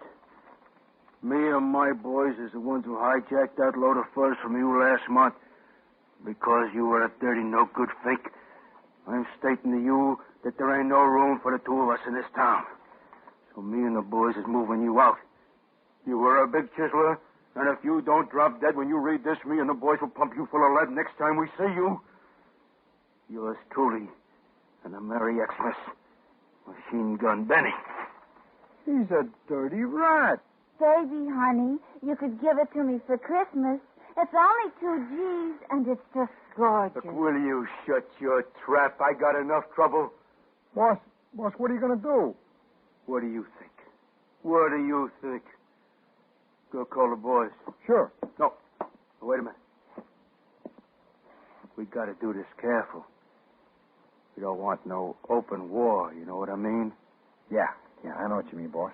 Just a couple of us. See.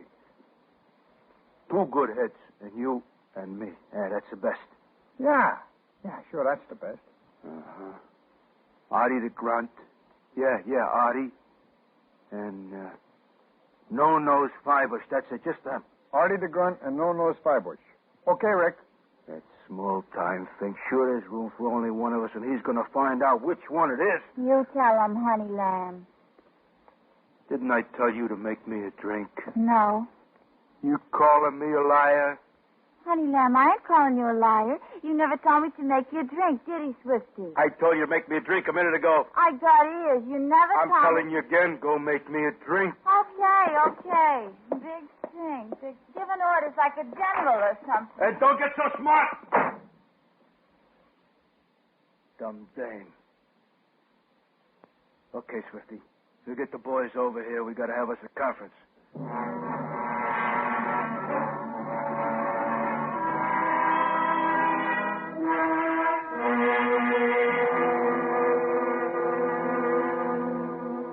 All right, now, the way I see it, it's Machine Gun Benny or me, see? And it's going to be me. Yeah, right. Sure, he wants trouble. He found the right party. You want we should go over and rub him out, boss? What's the matter with you, no-nose? He may be stupid, but he ain't dumb. Yeah, that's what he figures. We'll go gunning on him. That's what he figures, see? Yeah. So we ain't gonna. We're gonna play it smart. Artie. You got any ideas? I do. No-nose? Well, Chief boss, you don't want to use no choppers. Gee, how about a good old ride? Dope. How you gonna get at him for a ride? What a dope. Honey love, What? Look, don't bother me, will I you? got just a present I'm going to buy you. Good. That's good. Now shut up. Boss, I got a thought. Maybe we could send this bum a bomb, maybe, huh? You can't send no bomb through the mail. You know that. It's against the law. Ain't you guys got any... Whoa, wait a minute. Yeah? I got something. What, boss? How's about we could send him a little present, huh? What do you want? You should send him a present for. Xmas present. See, all wrapped up with paper and ribbon and everything. Nice box about this big and this wide. And when he opens it, boom. But, boss, you just said we couldn't Not send him... through the mail. From the store. Hey, Mill, what's the name of that store you always buying at? Halgrim. Hey, you're going to buy me that almond? Go make me a drink. Make for the boys, too. Oh, gee whiz. Okay. Algrim's, yeah, that's the place. Real high class. Yeah, I like that. Merry Christmas, Benny. Boom. Yeah. Boss, you figure he'll fall for this, you figure? Sure he would. We get the store to deliver it. How's he going to suspect? Well, how are we going to get him to deliver it, boss? We don't worry about now. It gets delivered. Artie. You got the makers for a bomb. Sure. The old-fashioned kind. You know, a lot of broken glass and nails. Of course, sure. What'd he say? Yeah, he says you can make it. Oh, okay. Now you take care of that, and I want it day after tomorrow. All right. And you make it a ticker, see, but don't set nothing till we're ready. Yeah. Rick, I gotta hand it to you. You're a genius. Yeah. You are a genius. Boys, ain't he a genius? Yeah, he's got the Christmas spirit, too. It's better to give and to receive. Okay, now shut up. We gotta figure out a plan for the store to deliver it. Yeah, we gotta figure.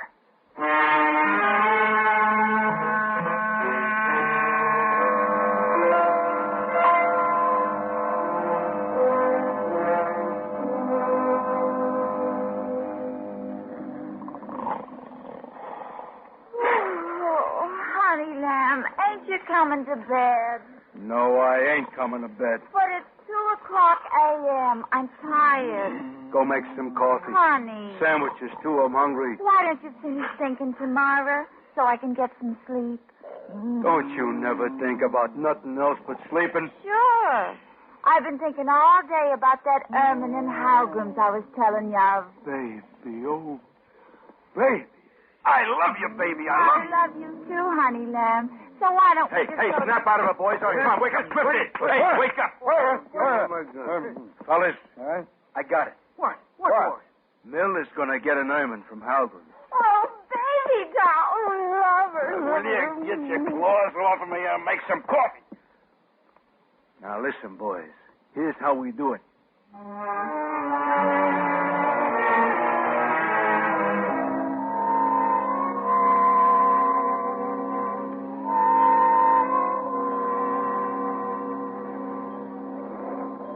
Ain't it gorgeous, honey? Oh, just simply gorgeous. Feel the pelt, sir. Notice the sheen. I felt that. I seen it. 2 G's is too much. I'll give you 1,500. Oh, I'm sorry, sir. It's been marked down from 32. We positively cannot sell it for under 2,000. Now, we have a nice mink for 1,500. Oh, Ricky, honey, don't be chintzy. It's Christmas. Will you shut your mouth and go buy your old lady something? I'll see you at the house. Ain't you going to buy it? It's so gorgeous. For 1,500, I'll buy it. For 2, I ain't interested. Now beat it. Oh, gee. Okay. But don't go buying me no lousy mink. You know it gives me the hives. She'll never doll. Okay, wrap it up. You'll take the ermine, sir? Sure, I'm taking. I want to surprise her. Here. 1, 2 G's. Oh, yes, sir. Thank you, sir. Would you like it wrapped as a gift for the lady? Yeah, I want it in a box with lots of ribbon and Xmas junk all over, you know.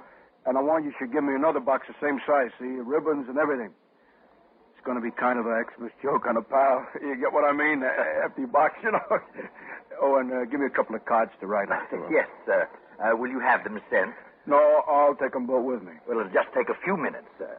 So I'll wait.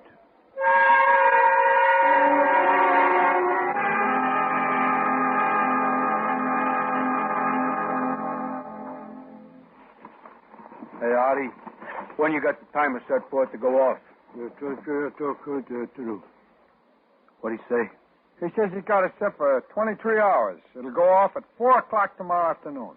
Yeah, what happens if he opens it before? What'd he say? He says it'll go off anyway. Oh, that's good.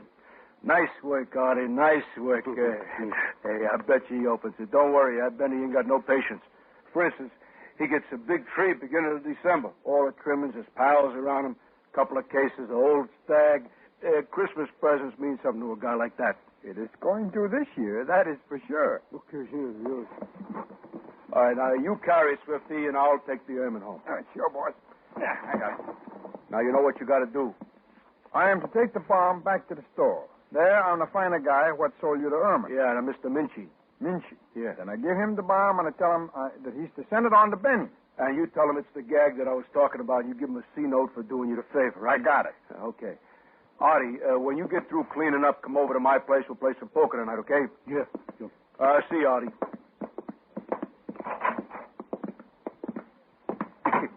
He's a good boy, that Artie. You know, I'm going to get him one of them new 45s for Xmas. Hey, that'd be nice, boss. He sure likes them. Me, I like a 38 better. It don't make as big a hole, but it don't weigh you down so much. You know what I mean? Yeah, I know what you mean.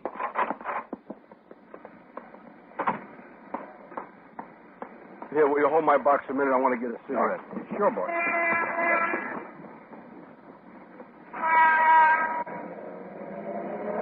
Boss, look out! It's Benny! Get down!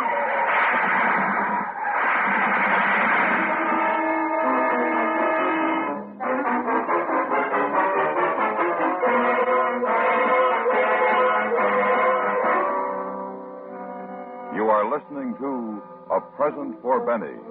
Tonight's presentation in radio's outstanding theater of thrills, Suspense.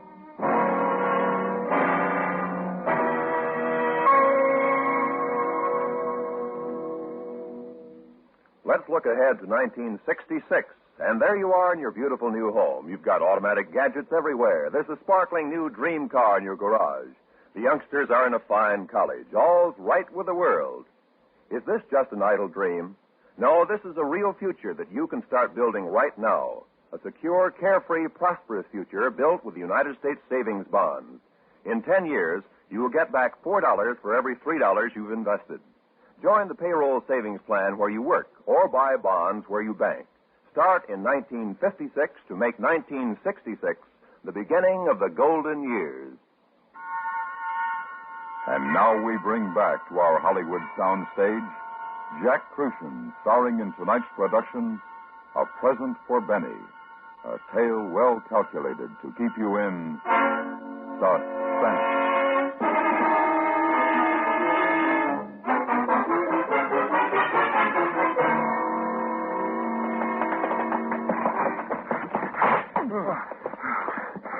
Boss, that was close. Oh, that's no good, dirty, no good. Benny, he was not kidding about his kitten. And me. I wasn't kidding about getting him. I wait 5 minutes, and you take the bomb down the store like I said. Boss? Huh? Which one of you got? You got the bomb or Mills Erman? How should I know? You were holding them when we hit the dirt. I just picked one up and we come back in here. They sure do look alike. Listen, you stupid dope. You got 'em mixed up the packages? Well, boss, what with a chopper going? I just didn't notice. Oh, I ought to give you such a hit. What are we going to do now? You caught me, boss. I guess they weigh about the same. So we cannot tell that way. Boss, maybe we should have put different colored ribbons on them, so as we could tell. Now you're getting smart. Now he thinks of it. Oh, come on. We're going back up to Artie's? Yeah, he'll open them up, find the one with the bomb, and then we'll wrap them up again. Oh, sure, Rick. Sure. That's Benny. I should have rubbed him out a long time ago. You know, boss, I sure wish I could be there and see his face when he opens up the bomb. Yeah. You know, it's too bad he will not get time to read the card or so with his rub. Artie, open up. It's Rick. You got have some trouble? Yeah, we had some trouble. Benny and some of his boys as we was walking out. They missed. We ain't gonna. Jerky here got the packages mixed up, though. You gotta open up and see which is which. Huh? Well, come on. Well, you have it on the room. So open it up so it don't blow up. You can't. What do you mean you can't? What are you, nuts? How am I gonna know which one you send that rat? Boss, maybe we could have thrown the bomb in the river. Then it would be okay. Oh, sure. Oh, boy, what a schnook. We throw the Erman in the river, too. What? You know which is the bomb? I forgot that. On account of you, I'm going to be out 2 G's, and you know what? It comes out of your cut on the next job we do. We got to send both boxes to Benny now. Well, boss, maybe the Erman won't blow up when he does, and then we can take it back from his tomato after he is buried. Swifty, do me a favor. Stop making me feel so good before I kick your brains in. Now, look, you take them boxes back to the store. Get them sent out right away, you hear? I don't want no innocent people hurt when it goes off. Just leave it to me, boss. Oh, good, go. What'd he say? He says you really got a heart, boss. Oh. And don't neither of you say nothing about the arm in the mill, see, or I'll have to get her another one. Oh, I won't say nothing. Me neither. Okay, Swifty. Now get going. I'll see you both back at my place.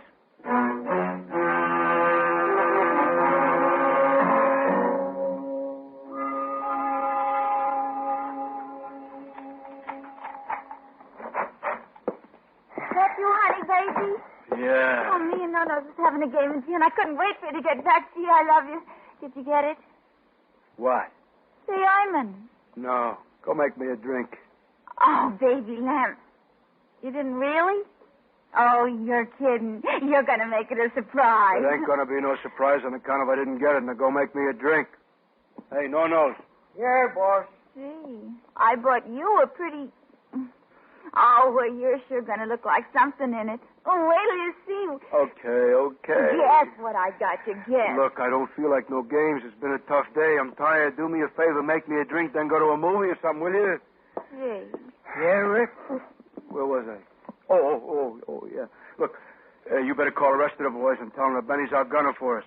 Tell them to stay hid out until they hear from me, see, and I don't want no trouble with the DA. He's up for re-election. You got Benny's present sent off okay, huh? Yeah. Boy, when he croaks, he'll die laughing if he opens the other box first. The other box? Yeah, I'll tell you about it when Mill's gone out. Oh. Yeah. Boss, this is Swifty. Yeah? You've got nothing to worry about. Everything is taken care of. The stuff goes off the first thing in the morning. Okay, come on back. Sure, Rick. I just thought that you should like to know. So long.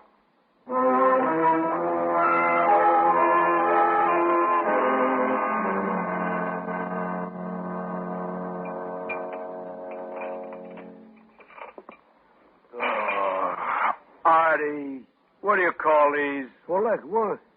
I asked for 3-minute boiled. These ain't even born yet. Cook it, huh? Ain't you never going to learn how to boil an egg? I'll fix you some more. I ain't hungry. Forget it. Artie, what time is it? Look, huh? No, it ain't, Artie. It's 1:30, boss. Benny should have got the bomb by now. Boss, you want I should call him and kind of ask after his health? No. If he ain't got it yet, he might get suspicious. Oh, boy, this waiting. You know, it's making a nervous wretch out of me. Take it easy. It'll go off. If you don't want eggs, honey, how about some nice hot coffee, lover? Okay. You'll feel better when you see what I've got for you. They're sending it today. Yeah, okay. Should I open it, boss? Yeah, I'll cover you. Oh, you're so nervous all of a sudden this morning, honey. All right, I'm nervous. So who is it? No nose. I'll let him in.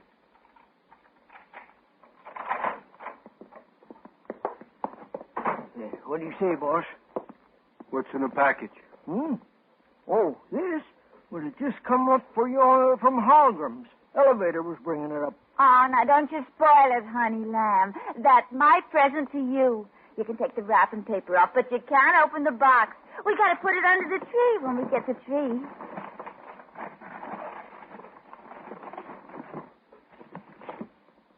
Hey, boss. That box looks awful familiar. Yeah.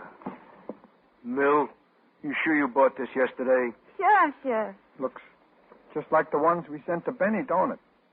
Same size, same ribbon, same everything. It kind of makes you wonder. Don't be silly. They got millions of boxes like this. Oh, it happens there's something very special in there for my sweetie lamb. What's in it? Go ahead and open it. Go ahead. No, I'll wait. I ain't like Benny. I can wait. Oh, honey, you open it. It's okay. I'll get you something else to open on Christmas. Oh, sure. Why not, boss? You need something to make you feel good. I feel good now. I don't want to feel no better. Oh, and I thought you'd like it so much, you'd go with me and maybe buy a chinchilla they got on sale at Holgram's. It's only $1,500, just what you wanted to pay for the ointment. I like chinchilla. Come on, boss, open it up. Open. All right, I'll open it. Hey, Swifty, go get it. Sure, boss. Oh, I can't wait for the lid to come off. Yeah? Ooh. Yeah. Oh, yeah. Yeah? Yeah, well, wait a minute. Wait a minute. Boss? It's that guy at the store, Holgram. Minchie? Yeah. You want me to open it for you, honey? No. Yeah. Mr. McQueen? Yeah. This is Mr. Minchy in the fur department at Holgram's. So? Mr. McQueen, I'm terribly sorry, but I think there's been a mistake. What kind of mistake? What do you mean? A little confusion, but I'm sure it can be easily rectified. Your wife bought something for you yesterday, which was to be delivered this morning. Yeah, it's already come. Yes, well, there seems to have been an error made in the shipping department, a matter of mislaid address slips. Now, I wonder if you'd mind opening the package which you just received. Or perhaps since it's a Christmas parcel and a surprise for you, no doubt, your wife would rather do it. Well, why? What's wrong with it? Well, you see, those two boxes which your man brought in yesterday afternoon haven't gone out yet. They were to be sent to Mr. Benjamin Mollusk, I believe it is. Yeah? I think the gift which you have is one of those, and, well, yours is his. That is, if you follow me. Now, if you'd open it, I'm sure...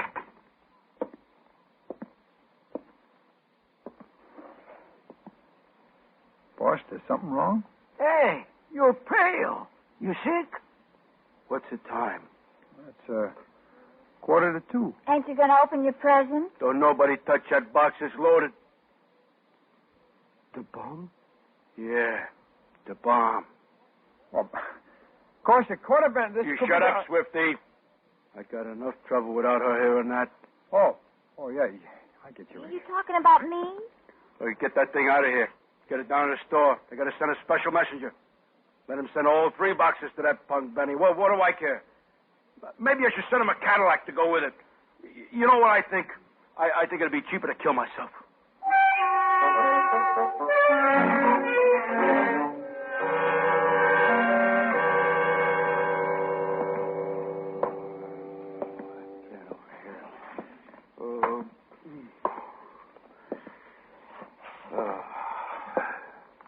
Hey, what's the time? 10:04, baby. Where's that Swifty? Don't worry, he'll be here. Maybe Benny Got him. Yeah, maybe I should have sent you and Artie with him. Get it, Artie. No nose of meal cover you.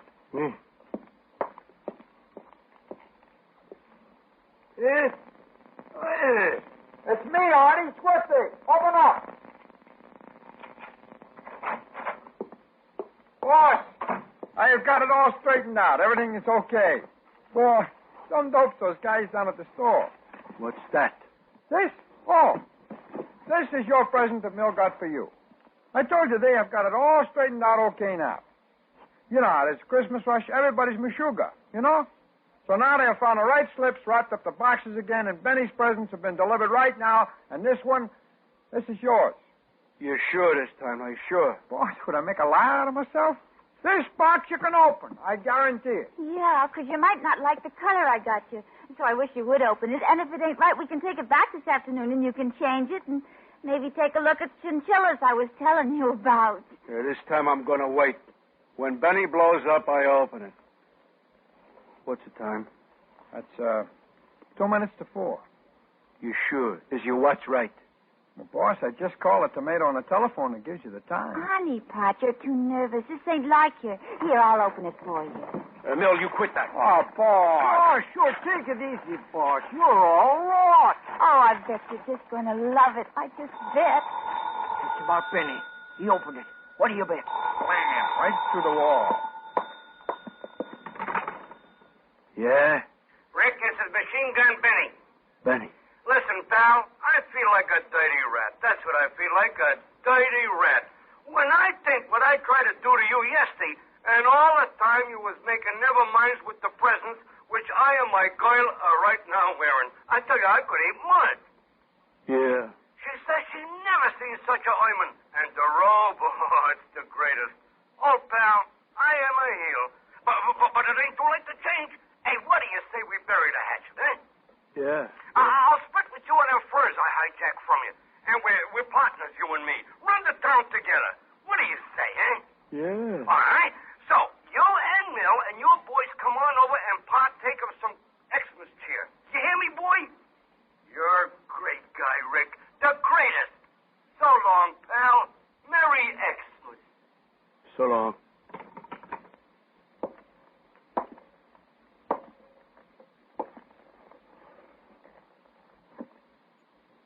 Benny, huh? Yeah.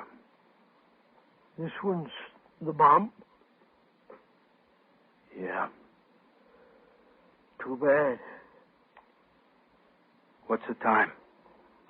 It's 3 minutes after 4. 3 after. Artie, the time has come and gone. How come it didn't go off? What do you say? He says he did not want to blow nobody up so near to Christmas. Then what's in the box? How can I show? Huh? He's going to show it.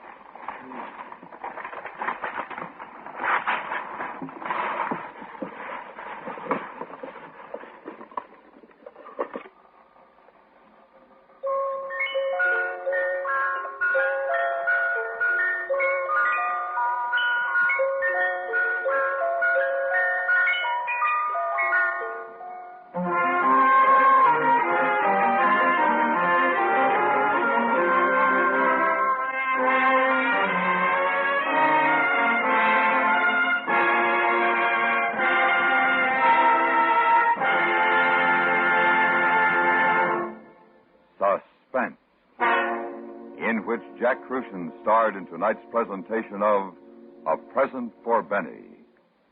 Next week, a charming fantasy about a small boy who discovered a new world and lived forever after in its enchantment. We call it The Cave. That's next week on Suspense.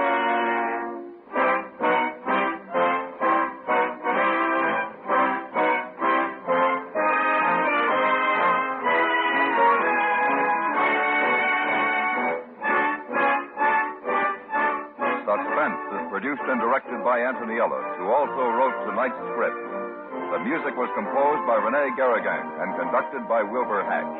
Featured in the cast were Stacey Harris, Eve McVeigh, Benny Rubin, Junius Matthews, and Joseph Kern.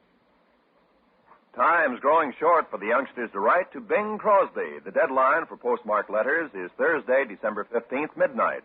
All your youngster has to do is write a letter to Bing telling what Christmas means to me. Then mail it to Bing Crosby, CBS Radio, Hollywood 28, California. The winner will read his letter in person when America Sings with Bing, Christmas Eve on CBS Radio. All youngsters 12 years of age and under are eligible. That address once again, Bing Crosby, CBS Radio, Hollywood 28, California. Be sure the young letter writer puts his name and address on the letter. Stay tuned now for 5 minutes of CBS Radio News to be followed on most of these same stations by The Jack Carson Show.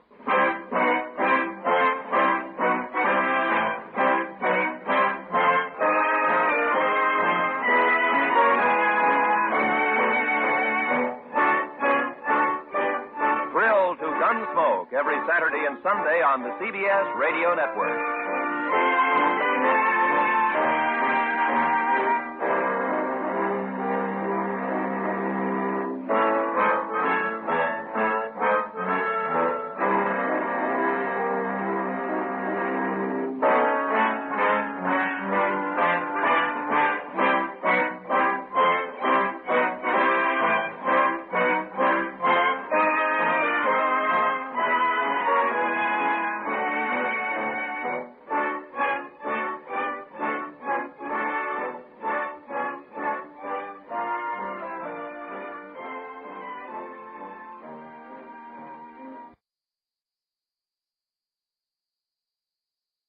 And now, another tale well calculated to keep you in suspense. The time, Christmas 1958. The place, Korea. The story, a Korean Christmas carol, written for Suspense by George Banver.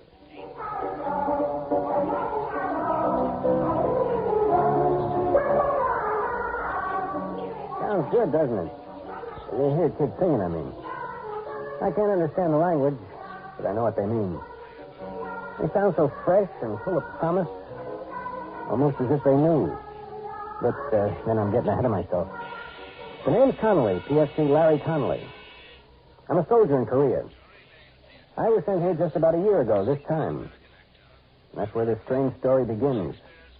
Christmas, 1958.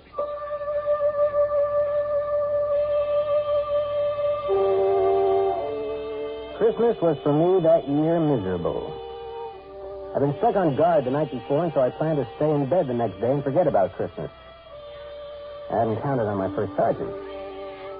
Since I was the first man he came to in the barracks, it's only logical that I should be the man he picks to drive a truck all the way to Seoul and back. It was night by the time I got on the road, headed back from Seoul. It started to snow. Big flakes coming down soft at first, then so thick and fast I could hardly see.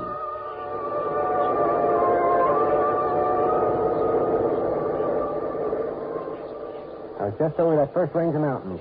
We were starting on the twisting, slippery way down when I saw him. The sight of him scared me wide awake. He was standing bareheaded, the wind whipping the snow and his hair around his face. When he raised his thumb, I had the strangest feeling he'd been expecting me. Almost as if it were unnecessary. As if he knew I'd stop. You want a lift? I'm going as far as Camp Santa Barbara.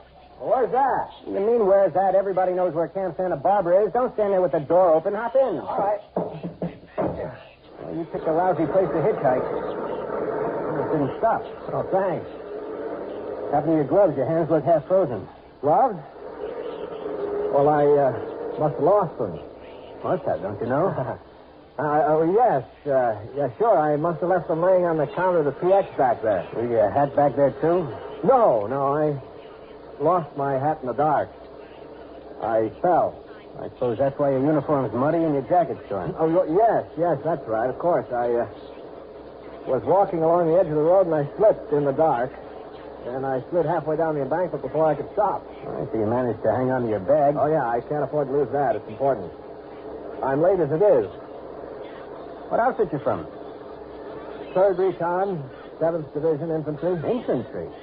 No artillery up this way. The infantry stationed about 7 miles back. You're heading in the wrong direction. Yeah, well, 3rd Recon is a special detachment. We're off in the hills. All by ourselves. It's just off this road. I heard of it before. My name's Connolly. Larry Connolly. What's yours? Oh, thanks. Mine's Richard Dombrowski. Good to know you, Dombrowski. Hey, look, if you can let go of that bag long enough, I'll let you wear my gloves till your hands warm up. Oh, no, thanks. That's all right. I'll put them in my pocket. Say, is it okay if I set my bag on the floor? Oh, sure, no sweat. Say, you don't have a cigarette, do you? I'm fresh out. Well, I don't know. Wait a minute. Yeah, here's some. Let me light it for you, though. You watch the road. I saw a whole truckload of troops disappear over that curve up ahead. Killed all but 2. Yeah? When that happened? 1951. 1951? Yep. You were here when the war was on. I guess you could say that. Tell me, Dombrowski, what were you doing Christmas Day? If they didn't send you all the way to Seoul with an empty truck on a wild goose chase, that's what I did today. What did you do 7 years ago? Well, you see those lights up ahead? That's the village of Cheongju-ri. We marched through there the day before Christmas. You scared? Oh, I think everybody's scared. Hey, look out. You'll burn yourself. What's the matter? Cigarette burned all the way down to your fingers. Oh. Isn't it burning you? With that? No. I guess it burned itself out before it got to my skin. Anyway, you see that hill over there? Well, Christmas Day, 1951, my platoon was all dug in around that hill. No kidding. Mm-hmm. We went out on a patrol from that hill. And that was one time I was plenty scared. As a matter of fact, it happened just 7 years ago tonight. It hadn't snowed that day, but there was snow on the ground. I can remember because the guys were joking that at least we had a white Christmas. And what a Christmas it was.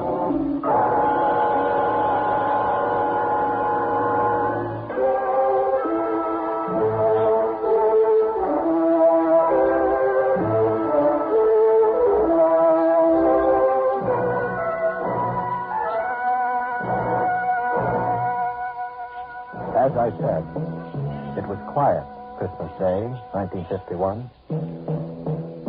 We were sitting around in our holes waiting for the fun which we knew would begin the next day. They'd managed to get hot turkey up to us, so we were relatively comfortable and happy until Brownie, our squad leader, came back from a talk with the old man. All right, I'll take the first 5. The old man wants us to go out and have a look around. Come on, knock it off. Get ready your dog tags and canteens. Anything that might rattle or make a noise. We won't be gone long, but we're moving light. Hey, Whitey, might as well leave your helmet here. We want to move quiet. But, Sarge, it's too cold to go out without a hat. Shut the comedy, Walker. We moved out on schedule just as night was falling. And with the night came the cold. We moved rapidly along the valley for about an hour or so when Brownie stopped and raised his hand. All right, you men, hold it up. Once we get on the other side of that ridge up ahead, we'll observe maximum security. No talking, no lights. Keep down. And watch where you put your big clumsy feet. Yeah. These people just love tripwires with flares attached. Walker, you still got the walkie-talkie? If I didn't, I wouldn't be here to tell you about it. Still working? It's warm, if that's what you mean. That's more than I can say for myself. All right, keep it that way. We may need it if we run into trouble. Hey, while we're here, let's take one last check on your gear. Make sure your rifle bolts aren't frozen, weapons aren't safety, and all grenades are secure in the pin. Okay, everybody set? Let's move out.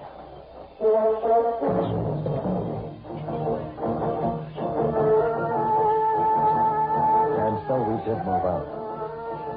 The M1 felt light in my hands, like I'd never realized how light and easy it was to carry a rifle before. The going was easy.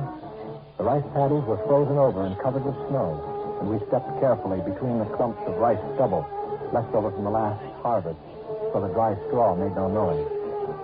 We walked steadily, quietly, maybe 200 yards without a sound, regularly stepping up and over each low rice paddy wall as we came to it, each one bringing us just that much closer to the top. And then it happened.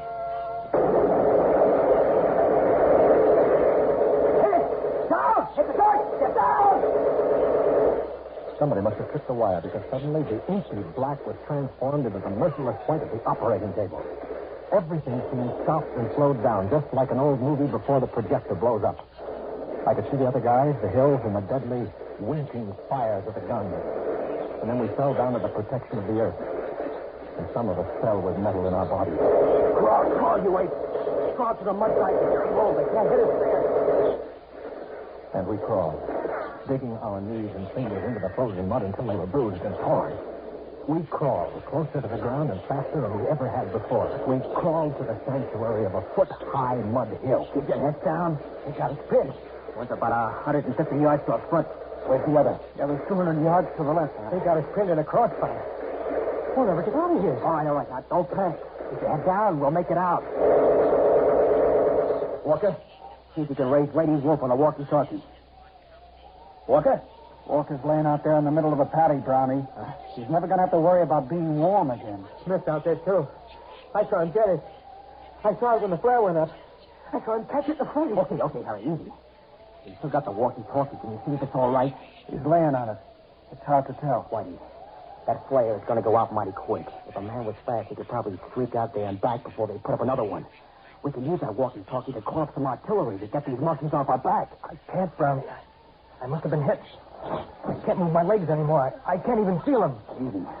Are you bleeding bad? No. Harry, you all right? As far as I know. Stephen? Sure.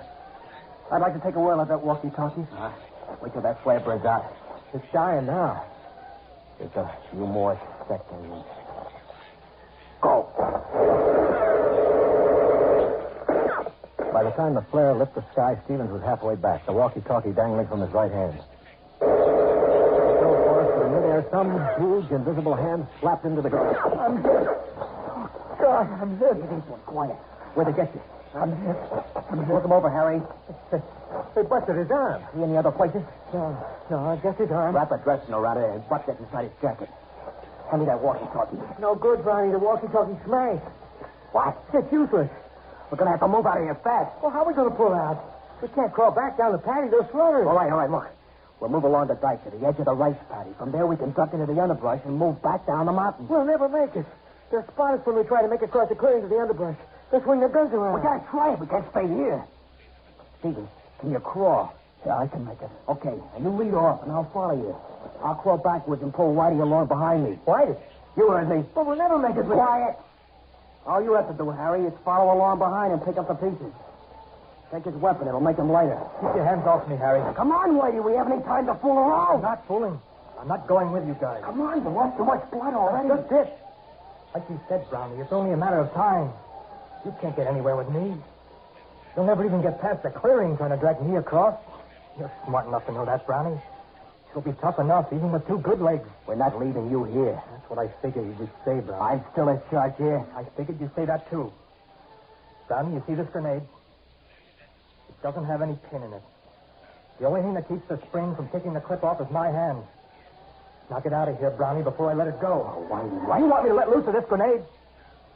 Now prop that BAR up in the dike in front of me. And scatter the clips so I can get at them.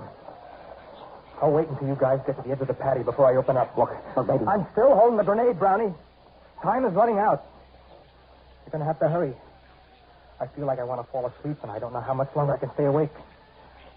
Just wish me a very Merry Christmas and beat it. Merry Christmas, Whitey. All right, you guys, what are you waiting for? Let's move out.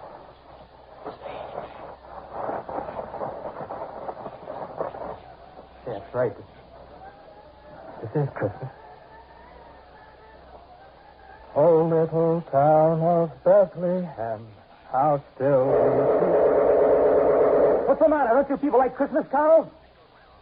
Oh, machine gun fire always was better getaway music than Christmas carols. Above thy dark and dreaming.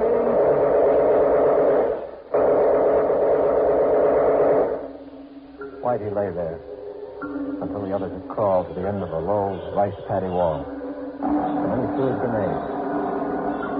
When it exploded, he opened up with the BAR, making enough noise to make the enemy think the patrol was launching an attack. Both machine gun nests zeroed in on him. But Whitey stayed well below the little mud wall of the rice paddy, humming his Christmas carol, loading the BAR with a fresh clip every time it went empty, and perhaps wondering briefly why he was going to die so far away from home. A little pond of frozen mud he didn't care about or even own. Still firing and singing, even after the rest of the squad had escaped into the underbrush. listen until either the machine gunners found their mark or else he finally fell asleep.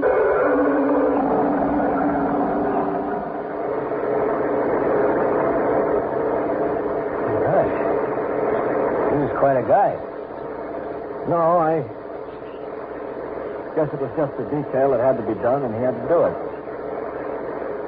Well, there's my stop right there where that little road turns off up ahead.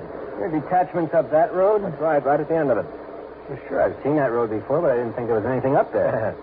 Now, just let me out here. Yeah, sure thing. Thanks a lot. No sweat.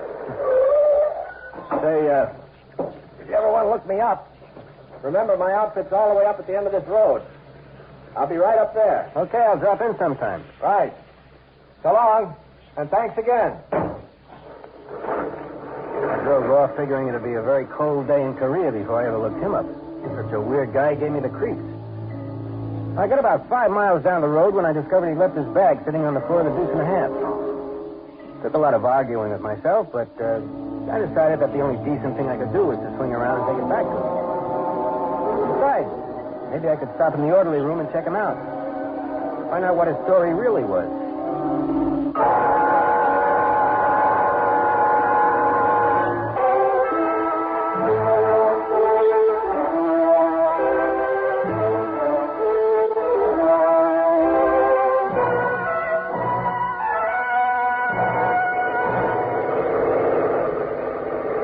Back, I almost missed the road because it was so small and seldom used.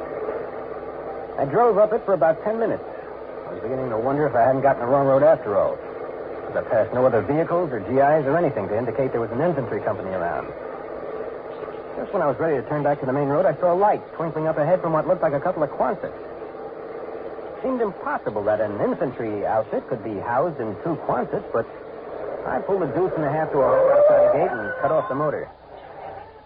I picked up the AWOL bag, got out of the truck, trying to figure out which one was the orderly room. I walked across the hard-packed snow of the yard to the first Quonset. I still couldn't figure it out. Light and warmth seemed to pour from the windows along with the music I remembered from somewhere, but couldn't quite understand. I stepped up to the first window I came to and looked inside. There were kids all over the place, kids of all sizes and descriptions, kids just old enough to sit by themselves. Kids just losing their first teeth. Some just starting their teens. I stood in the snow spellbound, just watching them sing. Finally, I tore myself away and headed for the front door, eager to be inside. A plaque made out of the howitzer shell stopped me. In the faint light, I could just barely make out the words engraved on the polished brass. But finally, I read it all. It said, "This orphanage has been erected and maintained in the memory of Corporal Richard Whitey Dombrowski, who somewhere north of the village of Chungju-ri, Christmas night, 1951, willingly gave his life that others might live." Suddenly, I didn't know where I belonged anymore. The AWOL bag dragged at the end of my arm like a 1,000-pound weight. I could figure what was in it, but I tore it open anyway. The bag full of candy, soap, and toothpaste and gum shined up at me, looking as rich and rare as frankincense and myrrh. I closed the bag, laid it up against the door, close, so they wouldn't miss it. And then I banged on the door as loud and long as I could, until I was sure that they heard me. And then I ran. I ran back down the road to my truck as fast and as hard as I could.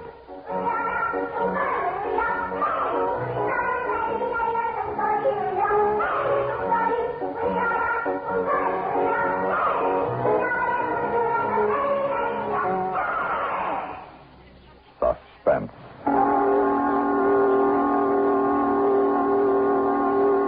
You've been listening to a Korean Christmas Carol written for Suspense by George Bamber.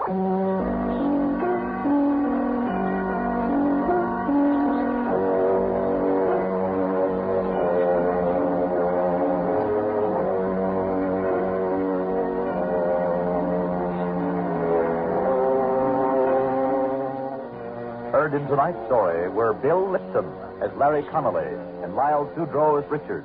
Also heard were Larry Robinson, Lawson Zerby, Bill Meader, Alan Manson, and Guy Rex.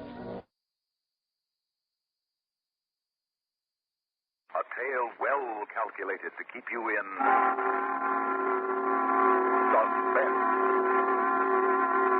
Listen now to Yuletide Miracle, starring Larry Haines and Santos Ortega, and written especially for Suspense by John Robert. Go ahead and laugh if you like. Only kids and old ladies believe in ghosts. Yeah, sure, that's what I thought, too. Until I met a chubby little guy with hair like cotton candy who called himself Sir Benjamin.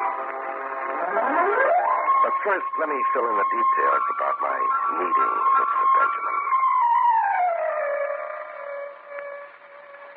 I was in one of those free eats missions along the Bowery. I ducked in there to escape a parole officer named Brannigan. Brannigan was out to hand me a merry set of bracelets for Christmas when he caught me. The mission was empty. I had it all to myself. Except for a skinny young punk hacking out a cough that made the benches jump. Hey, kid, you're sick. Yeah, I know. You need a doctor. I've had a doctor. I'm wearing hospital pajamas under this suit. Oh? Yeah. Yeah, I went down the fire escape to the street to here. I want to get home for Christmas, finally. I've been years making up my mind to it. What are those boxes you holding? Christmas presents for my mother, my sister Linda, my kid sister Linda. Hey, you like this? Oh, lady's gold watch. Yeah, pins on the dress. Mm-hmm. I once stole my mother's watch and sold it. This squares it. Yeah. What's in the other box? Nylon stockings. My sister Linda's always had a... Hey, kid, now, come on, get hold of yourself. Come on now. Hey, I can't get hold. Look, these presents. If you could get them to Mrs. B. Simmons for me, tell her that Tommy, her son, Tommy, Mrs. B. Simmons. Hey, kid. Come on, Tommy, get hold.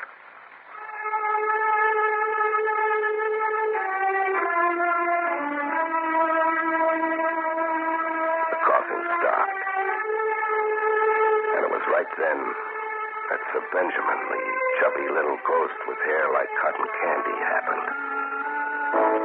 The first I knew of him was magic, as if he was announcing himself. It was music coming from an upright piano on a platform way down the mission hall. A Christmas hymn. But look, until my eyes popped out of my head, I couldn't see anybody. The piano was going, but nobody I could see was playing it. I went up to the piano and reached over the stool to see how the trick was worked. And my hands touched something solid, like somebody sitting on the stool. And then I saw fingers, hands skipping along the keys. Only hands, as if they had a life of their own. I don't know why, but I grabbed at them. That hurt. I bruise easily. Hey, I'm seeing things, and now I'm hearing voices. My voice, Chris. You're hearing me. Well, where are you? Right here, my boy. What? Just be patient, and I'll rematerialize. It takes a moment or two.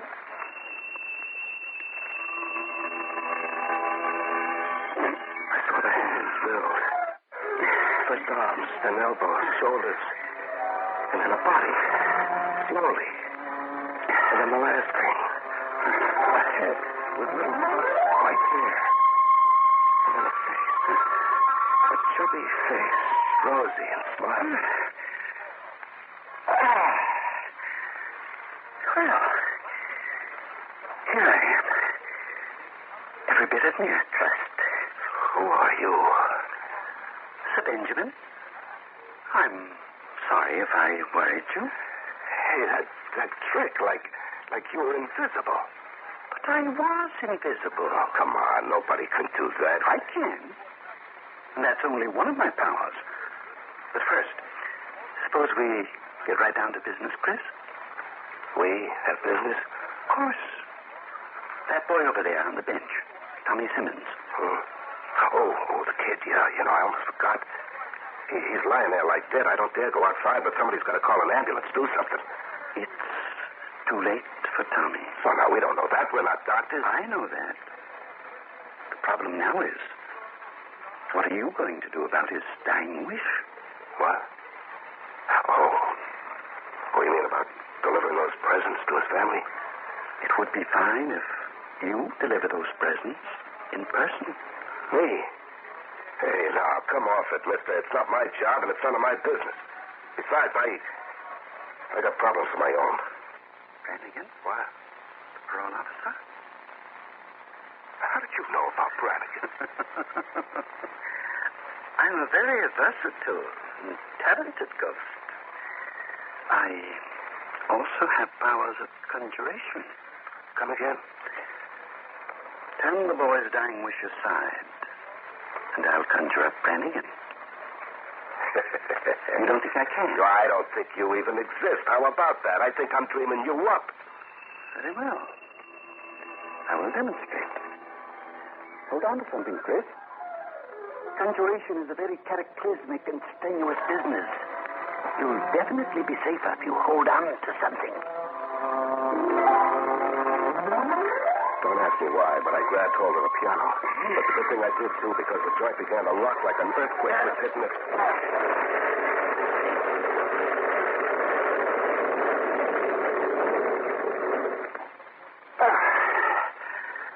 There. I'm finished now. This is quite a job of conjuring. But here's Brannigan. What? See? On the street, peering through the plate glass window of the mission, watching you. Holy smoke. It is Brannigan. Hey, I gotta get out of here. I gotta find a back way out. Here, through this yard door, quickly. I dived into the yard where Brannigan's police were blowing at me.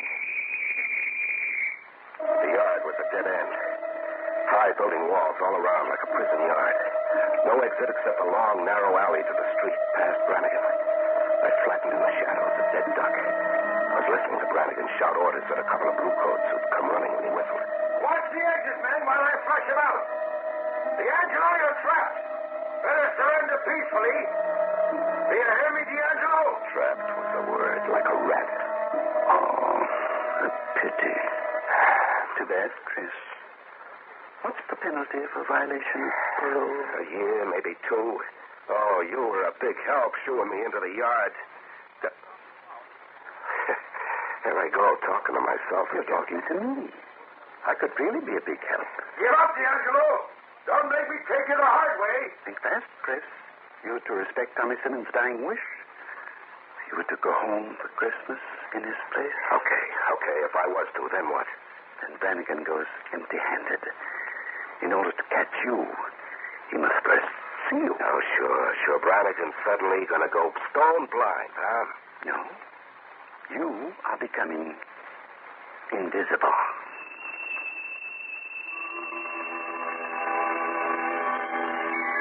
There was a laugh. But the laugh was I was invisible. At least to Brannigan I was. He came right toward me with a flashlight in one hand and a gun in the other. Only he looked right through me as if he didn't see me. D'Angelo! I know you gotta be in this yard. I watched him search every inch.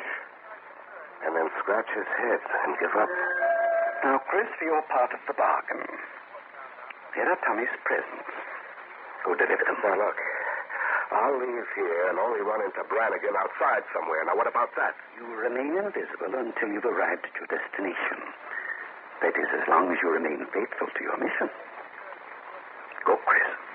Okay. Wait a minute. Where am I going? Where do I find this Mrs. B. Simmons? Not far. Just a brief train ride to a neighboring town. The town, Chris, is Bethlehem.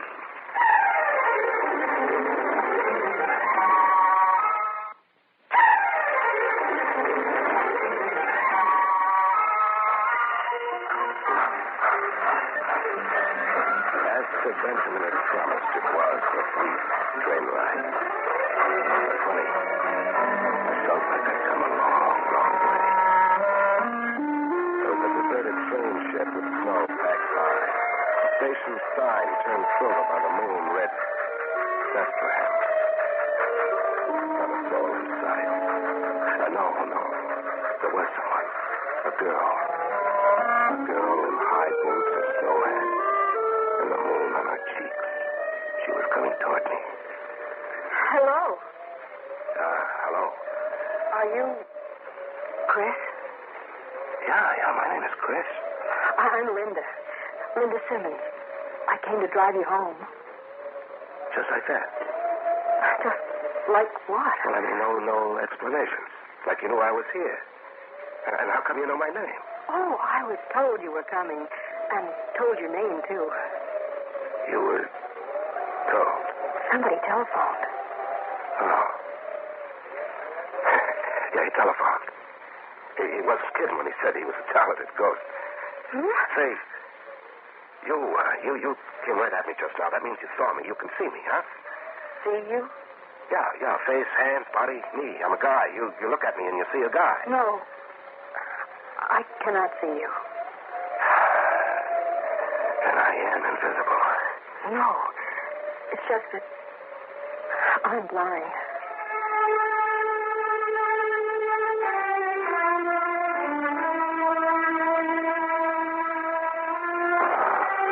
That drive home.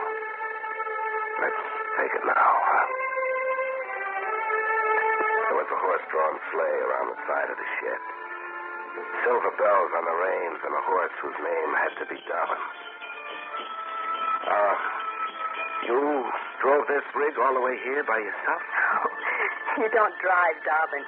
He knows every inch of the way to the Bethlehem station. You see, we've been coming here every night for years. Nice and slow and easy. Mm-hmm. I'd been running since I was born, and now I was asking myself, what for? A guy can't stay tough in a horse-drawn rig in the snow. And when Linda put her hand on mine, I opened my fist for the first time I could remember.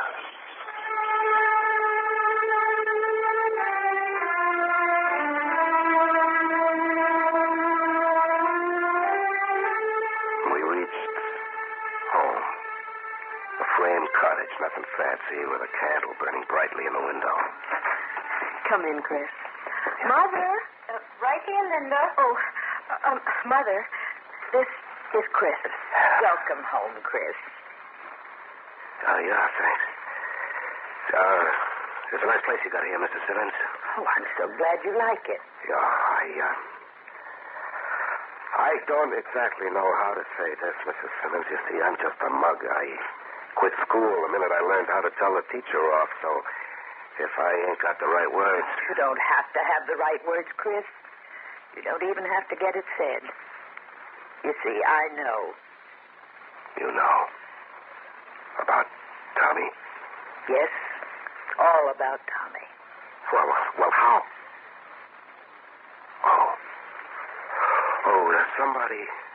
Somebody talked to you on the phone, too, huh? Yes, somebody telephoned. Well, the last thing the kid thought about was you and Linda and coming home for Christmas. And he asked me to give you these. Gold watch for you, Mr. Simmons. Oh, Chris. These for you, Linda. Nylon stockings. Thank you.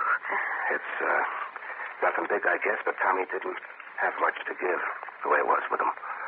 You're wrong, Chris. Tommy had a great deal to give, and in his way, he gave it. I don't follow. A boy come home. Tommy couldn't come home himself, so he sent you to us, Chris. You can say about me that I was born in 1935 and I stopped crying in 1936 at the ripe old age of 1. And you can say about me that I let a tear go I never knew I had. Christmas, 1961. Linda. Yes, Chris. Don't get me wrong. You know, it's no crime being poor. Say it, Chris. Well, Well, it's like this. It's Christmas, but I don't see any tree. And I've been sniffing close enough to the kitchen to know there's nothing roasting in that oven. You're disappointed? Oh, no. Is it all right if I borrow Dobbin outside? All right. Of course it's all right, Chris.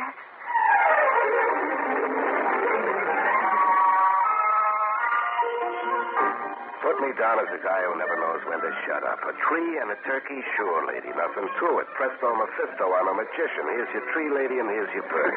What? Quite a remarkable feat of magic, Chris. Presto Mephisto, eh? Sir Benjamin, I was wondering when you'd show up the Kibitz. You are here, Sir Benjamin. Yes, but immaterially. And please don't ask me to rematerialize, Chris. I daren't show my face in Bethlehem. Why not? I lived here once before my present situation. I wasn't very popular with my townspeople, I'm afraid. Oh, what they have against you? Bills. I died owing the butcher, the baker, and even the undertaker. Oh. Let's get back to your problem. Yeah, a tree and a turkey, and it's your problem. I'm dumping it right into your lap. You got me into this in the first place. I see. Have you any money? Not a plug nickel, and even if I had, the town is shut tight. But you're a talented ghost. A tree and a turkey ought to be a fish. You got any ideas on it, Sir Benjamin? Only one. My customary way of acquiring necessary things while I was alive. Your customary way? Credit, Chris. And I hope never to be a borrower again. But I suppose it can't be helped. And, just where do we borrow this tree and turkey? From Uncle Cale's poultry farm. It's just past the Merchant's Bank, a short drive. Well, I'm a stranger here. Move over. I'll take the reins. Get there. There aren't any ghosts who call me crazy, but Sir Benjamin drove the rig at a smart clip to a farm stacked with freshly cut trees. Take your pick of tree and carry it to the rig.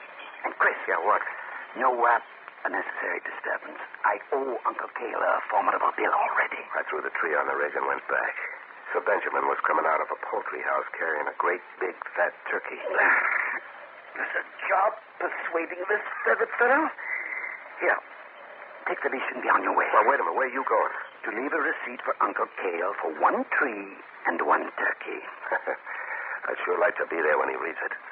So would I, Chris. So would I. I hurried back to the rig, right into the arms of trouble. Brannigan. Hello, D'Angelo. What? Run, and you won't get 10 yards. Okay. What did you do, look into a crystal ball to find out where I was? I didn't have to. I just took the same train you took. Oh, baloney. You had to see me to be able to do that. I had to see you. What were you, invisible or something? Sure, I was invisible. D'Angelo, you killed me. Invisible. Oh, yeah? All right, what about me yard behind the mission? You walked right past me. You played your flash right on me, but you couldn't see me. How about that? I'll answer that one. Maybe I didn't see you because I didn't want to see you. And now what? That's the truth, D'Angelo. I didn't want to catch you. I had to make noises like wanting to because I'm a cop. But I didn't want to make the arrest. Not on Christmas, D'Angelo. Yeah. Well, you're making the arrest now. Maybe I'm not. But why'd you tell me all the way here? To see what you were up to. To see if you really had a heart. Here. So, you're bringing the Simmons a tree and a turkey. Well, now, how do you know about the Simmons? I knew Tommy Simmons. I saw him pass you those presents in the mission before he died. I phoned Mrs. Simmons and Linda that you were coming. If it was you who telephoned? Me, sure. Who'd you think? What's it? I thought Sir Benjamin. You thought who, D'Angelo? Never mind. Skip it. Now, I'll ask one question, and then maybe I'll leave. Now, think carefully before you answer. Go ahead, ask. If I arrange for you to keep in touch with the parole officer by mail, providing those letters were postmarked Bethlehem, would you like it that way? Would I? Brannigan, where else does a guy want to write letters from? but home.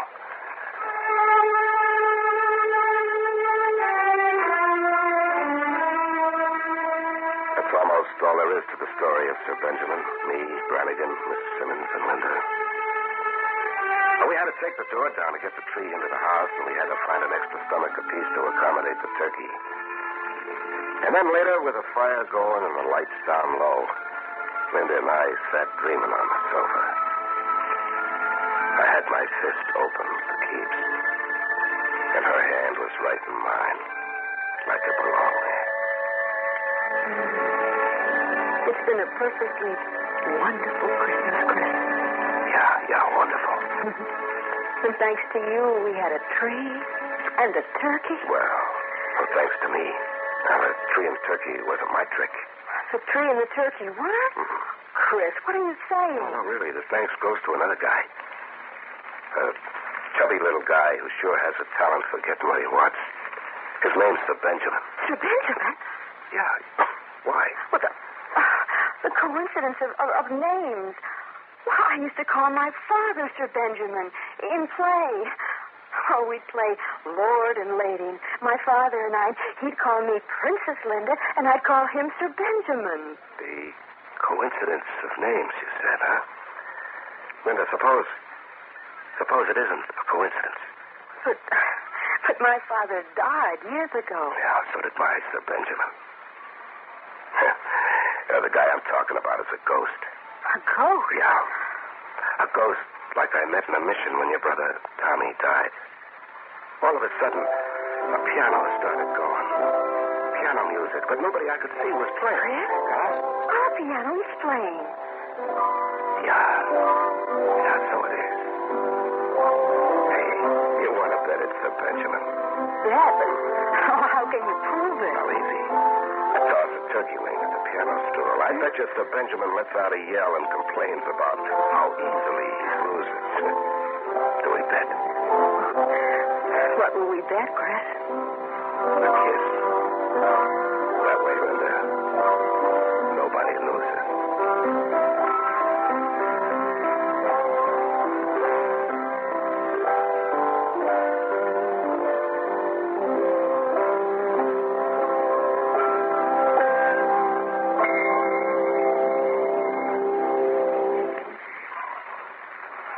Suspense.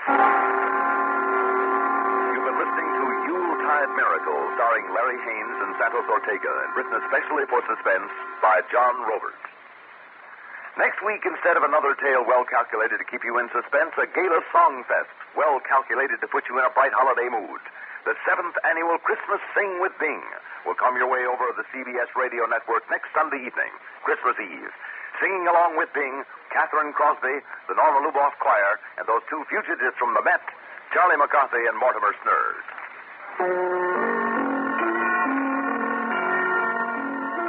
Suspense is produced and directed by Bruno Zerato Jr. Music supervision by Ethel Huber. Featured in tonight's story were Rosemary Wright as Linda, Joe DeSantis as Brannigan, Catherine Rott as Mrs. Simmons, and Bill Lipton as Tommy. 2 weeks from today, we will return with The Old Man, written by Bob Corcoran. Another tale well calculated to keep you in suspense.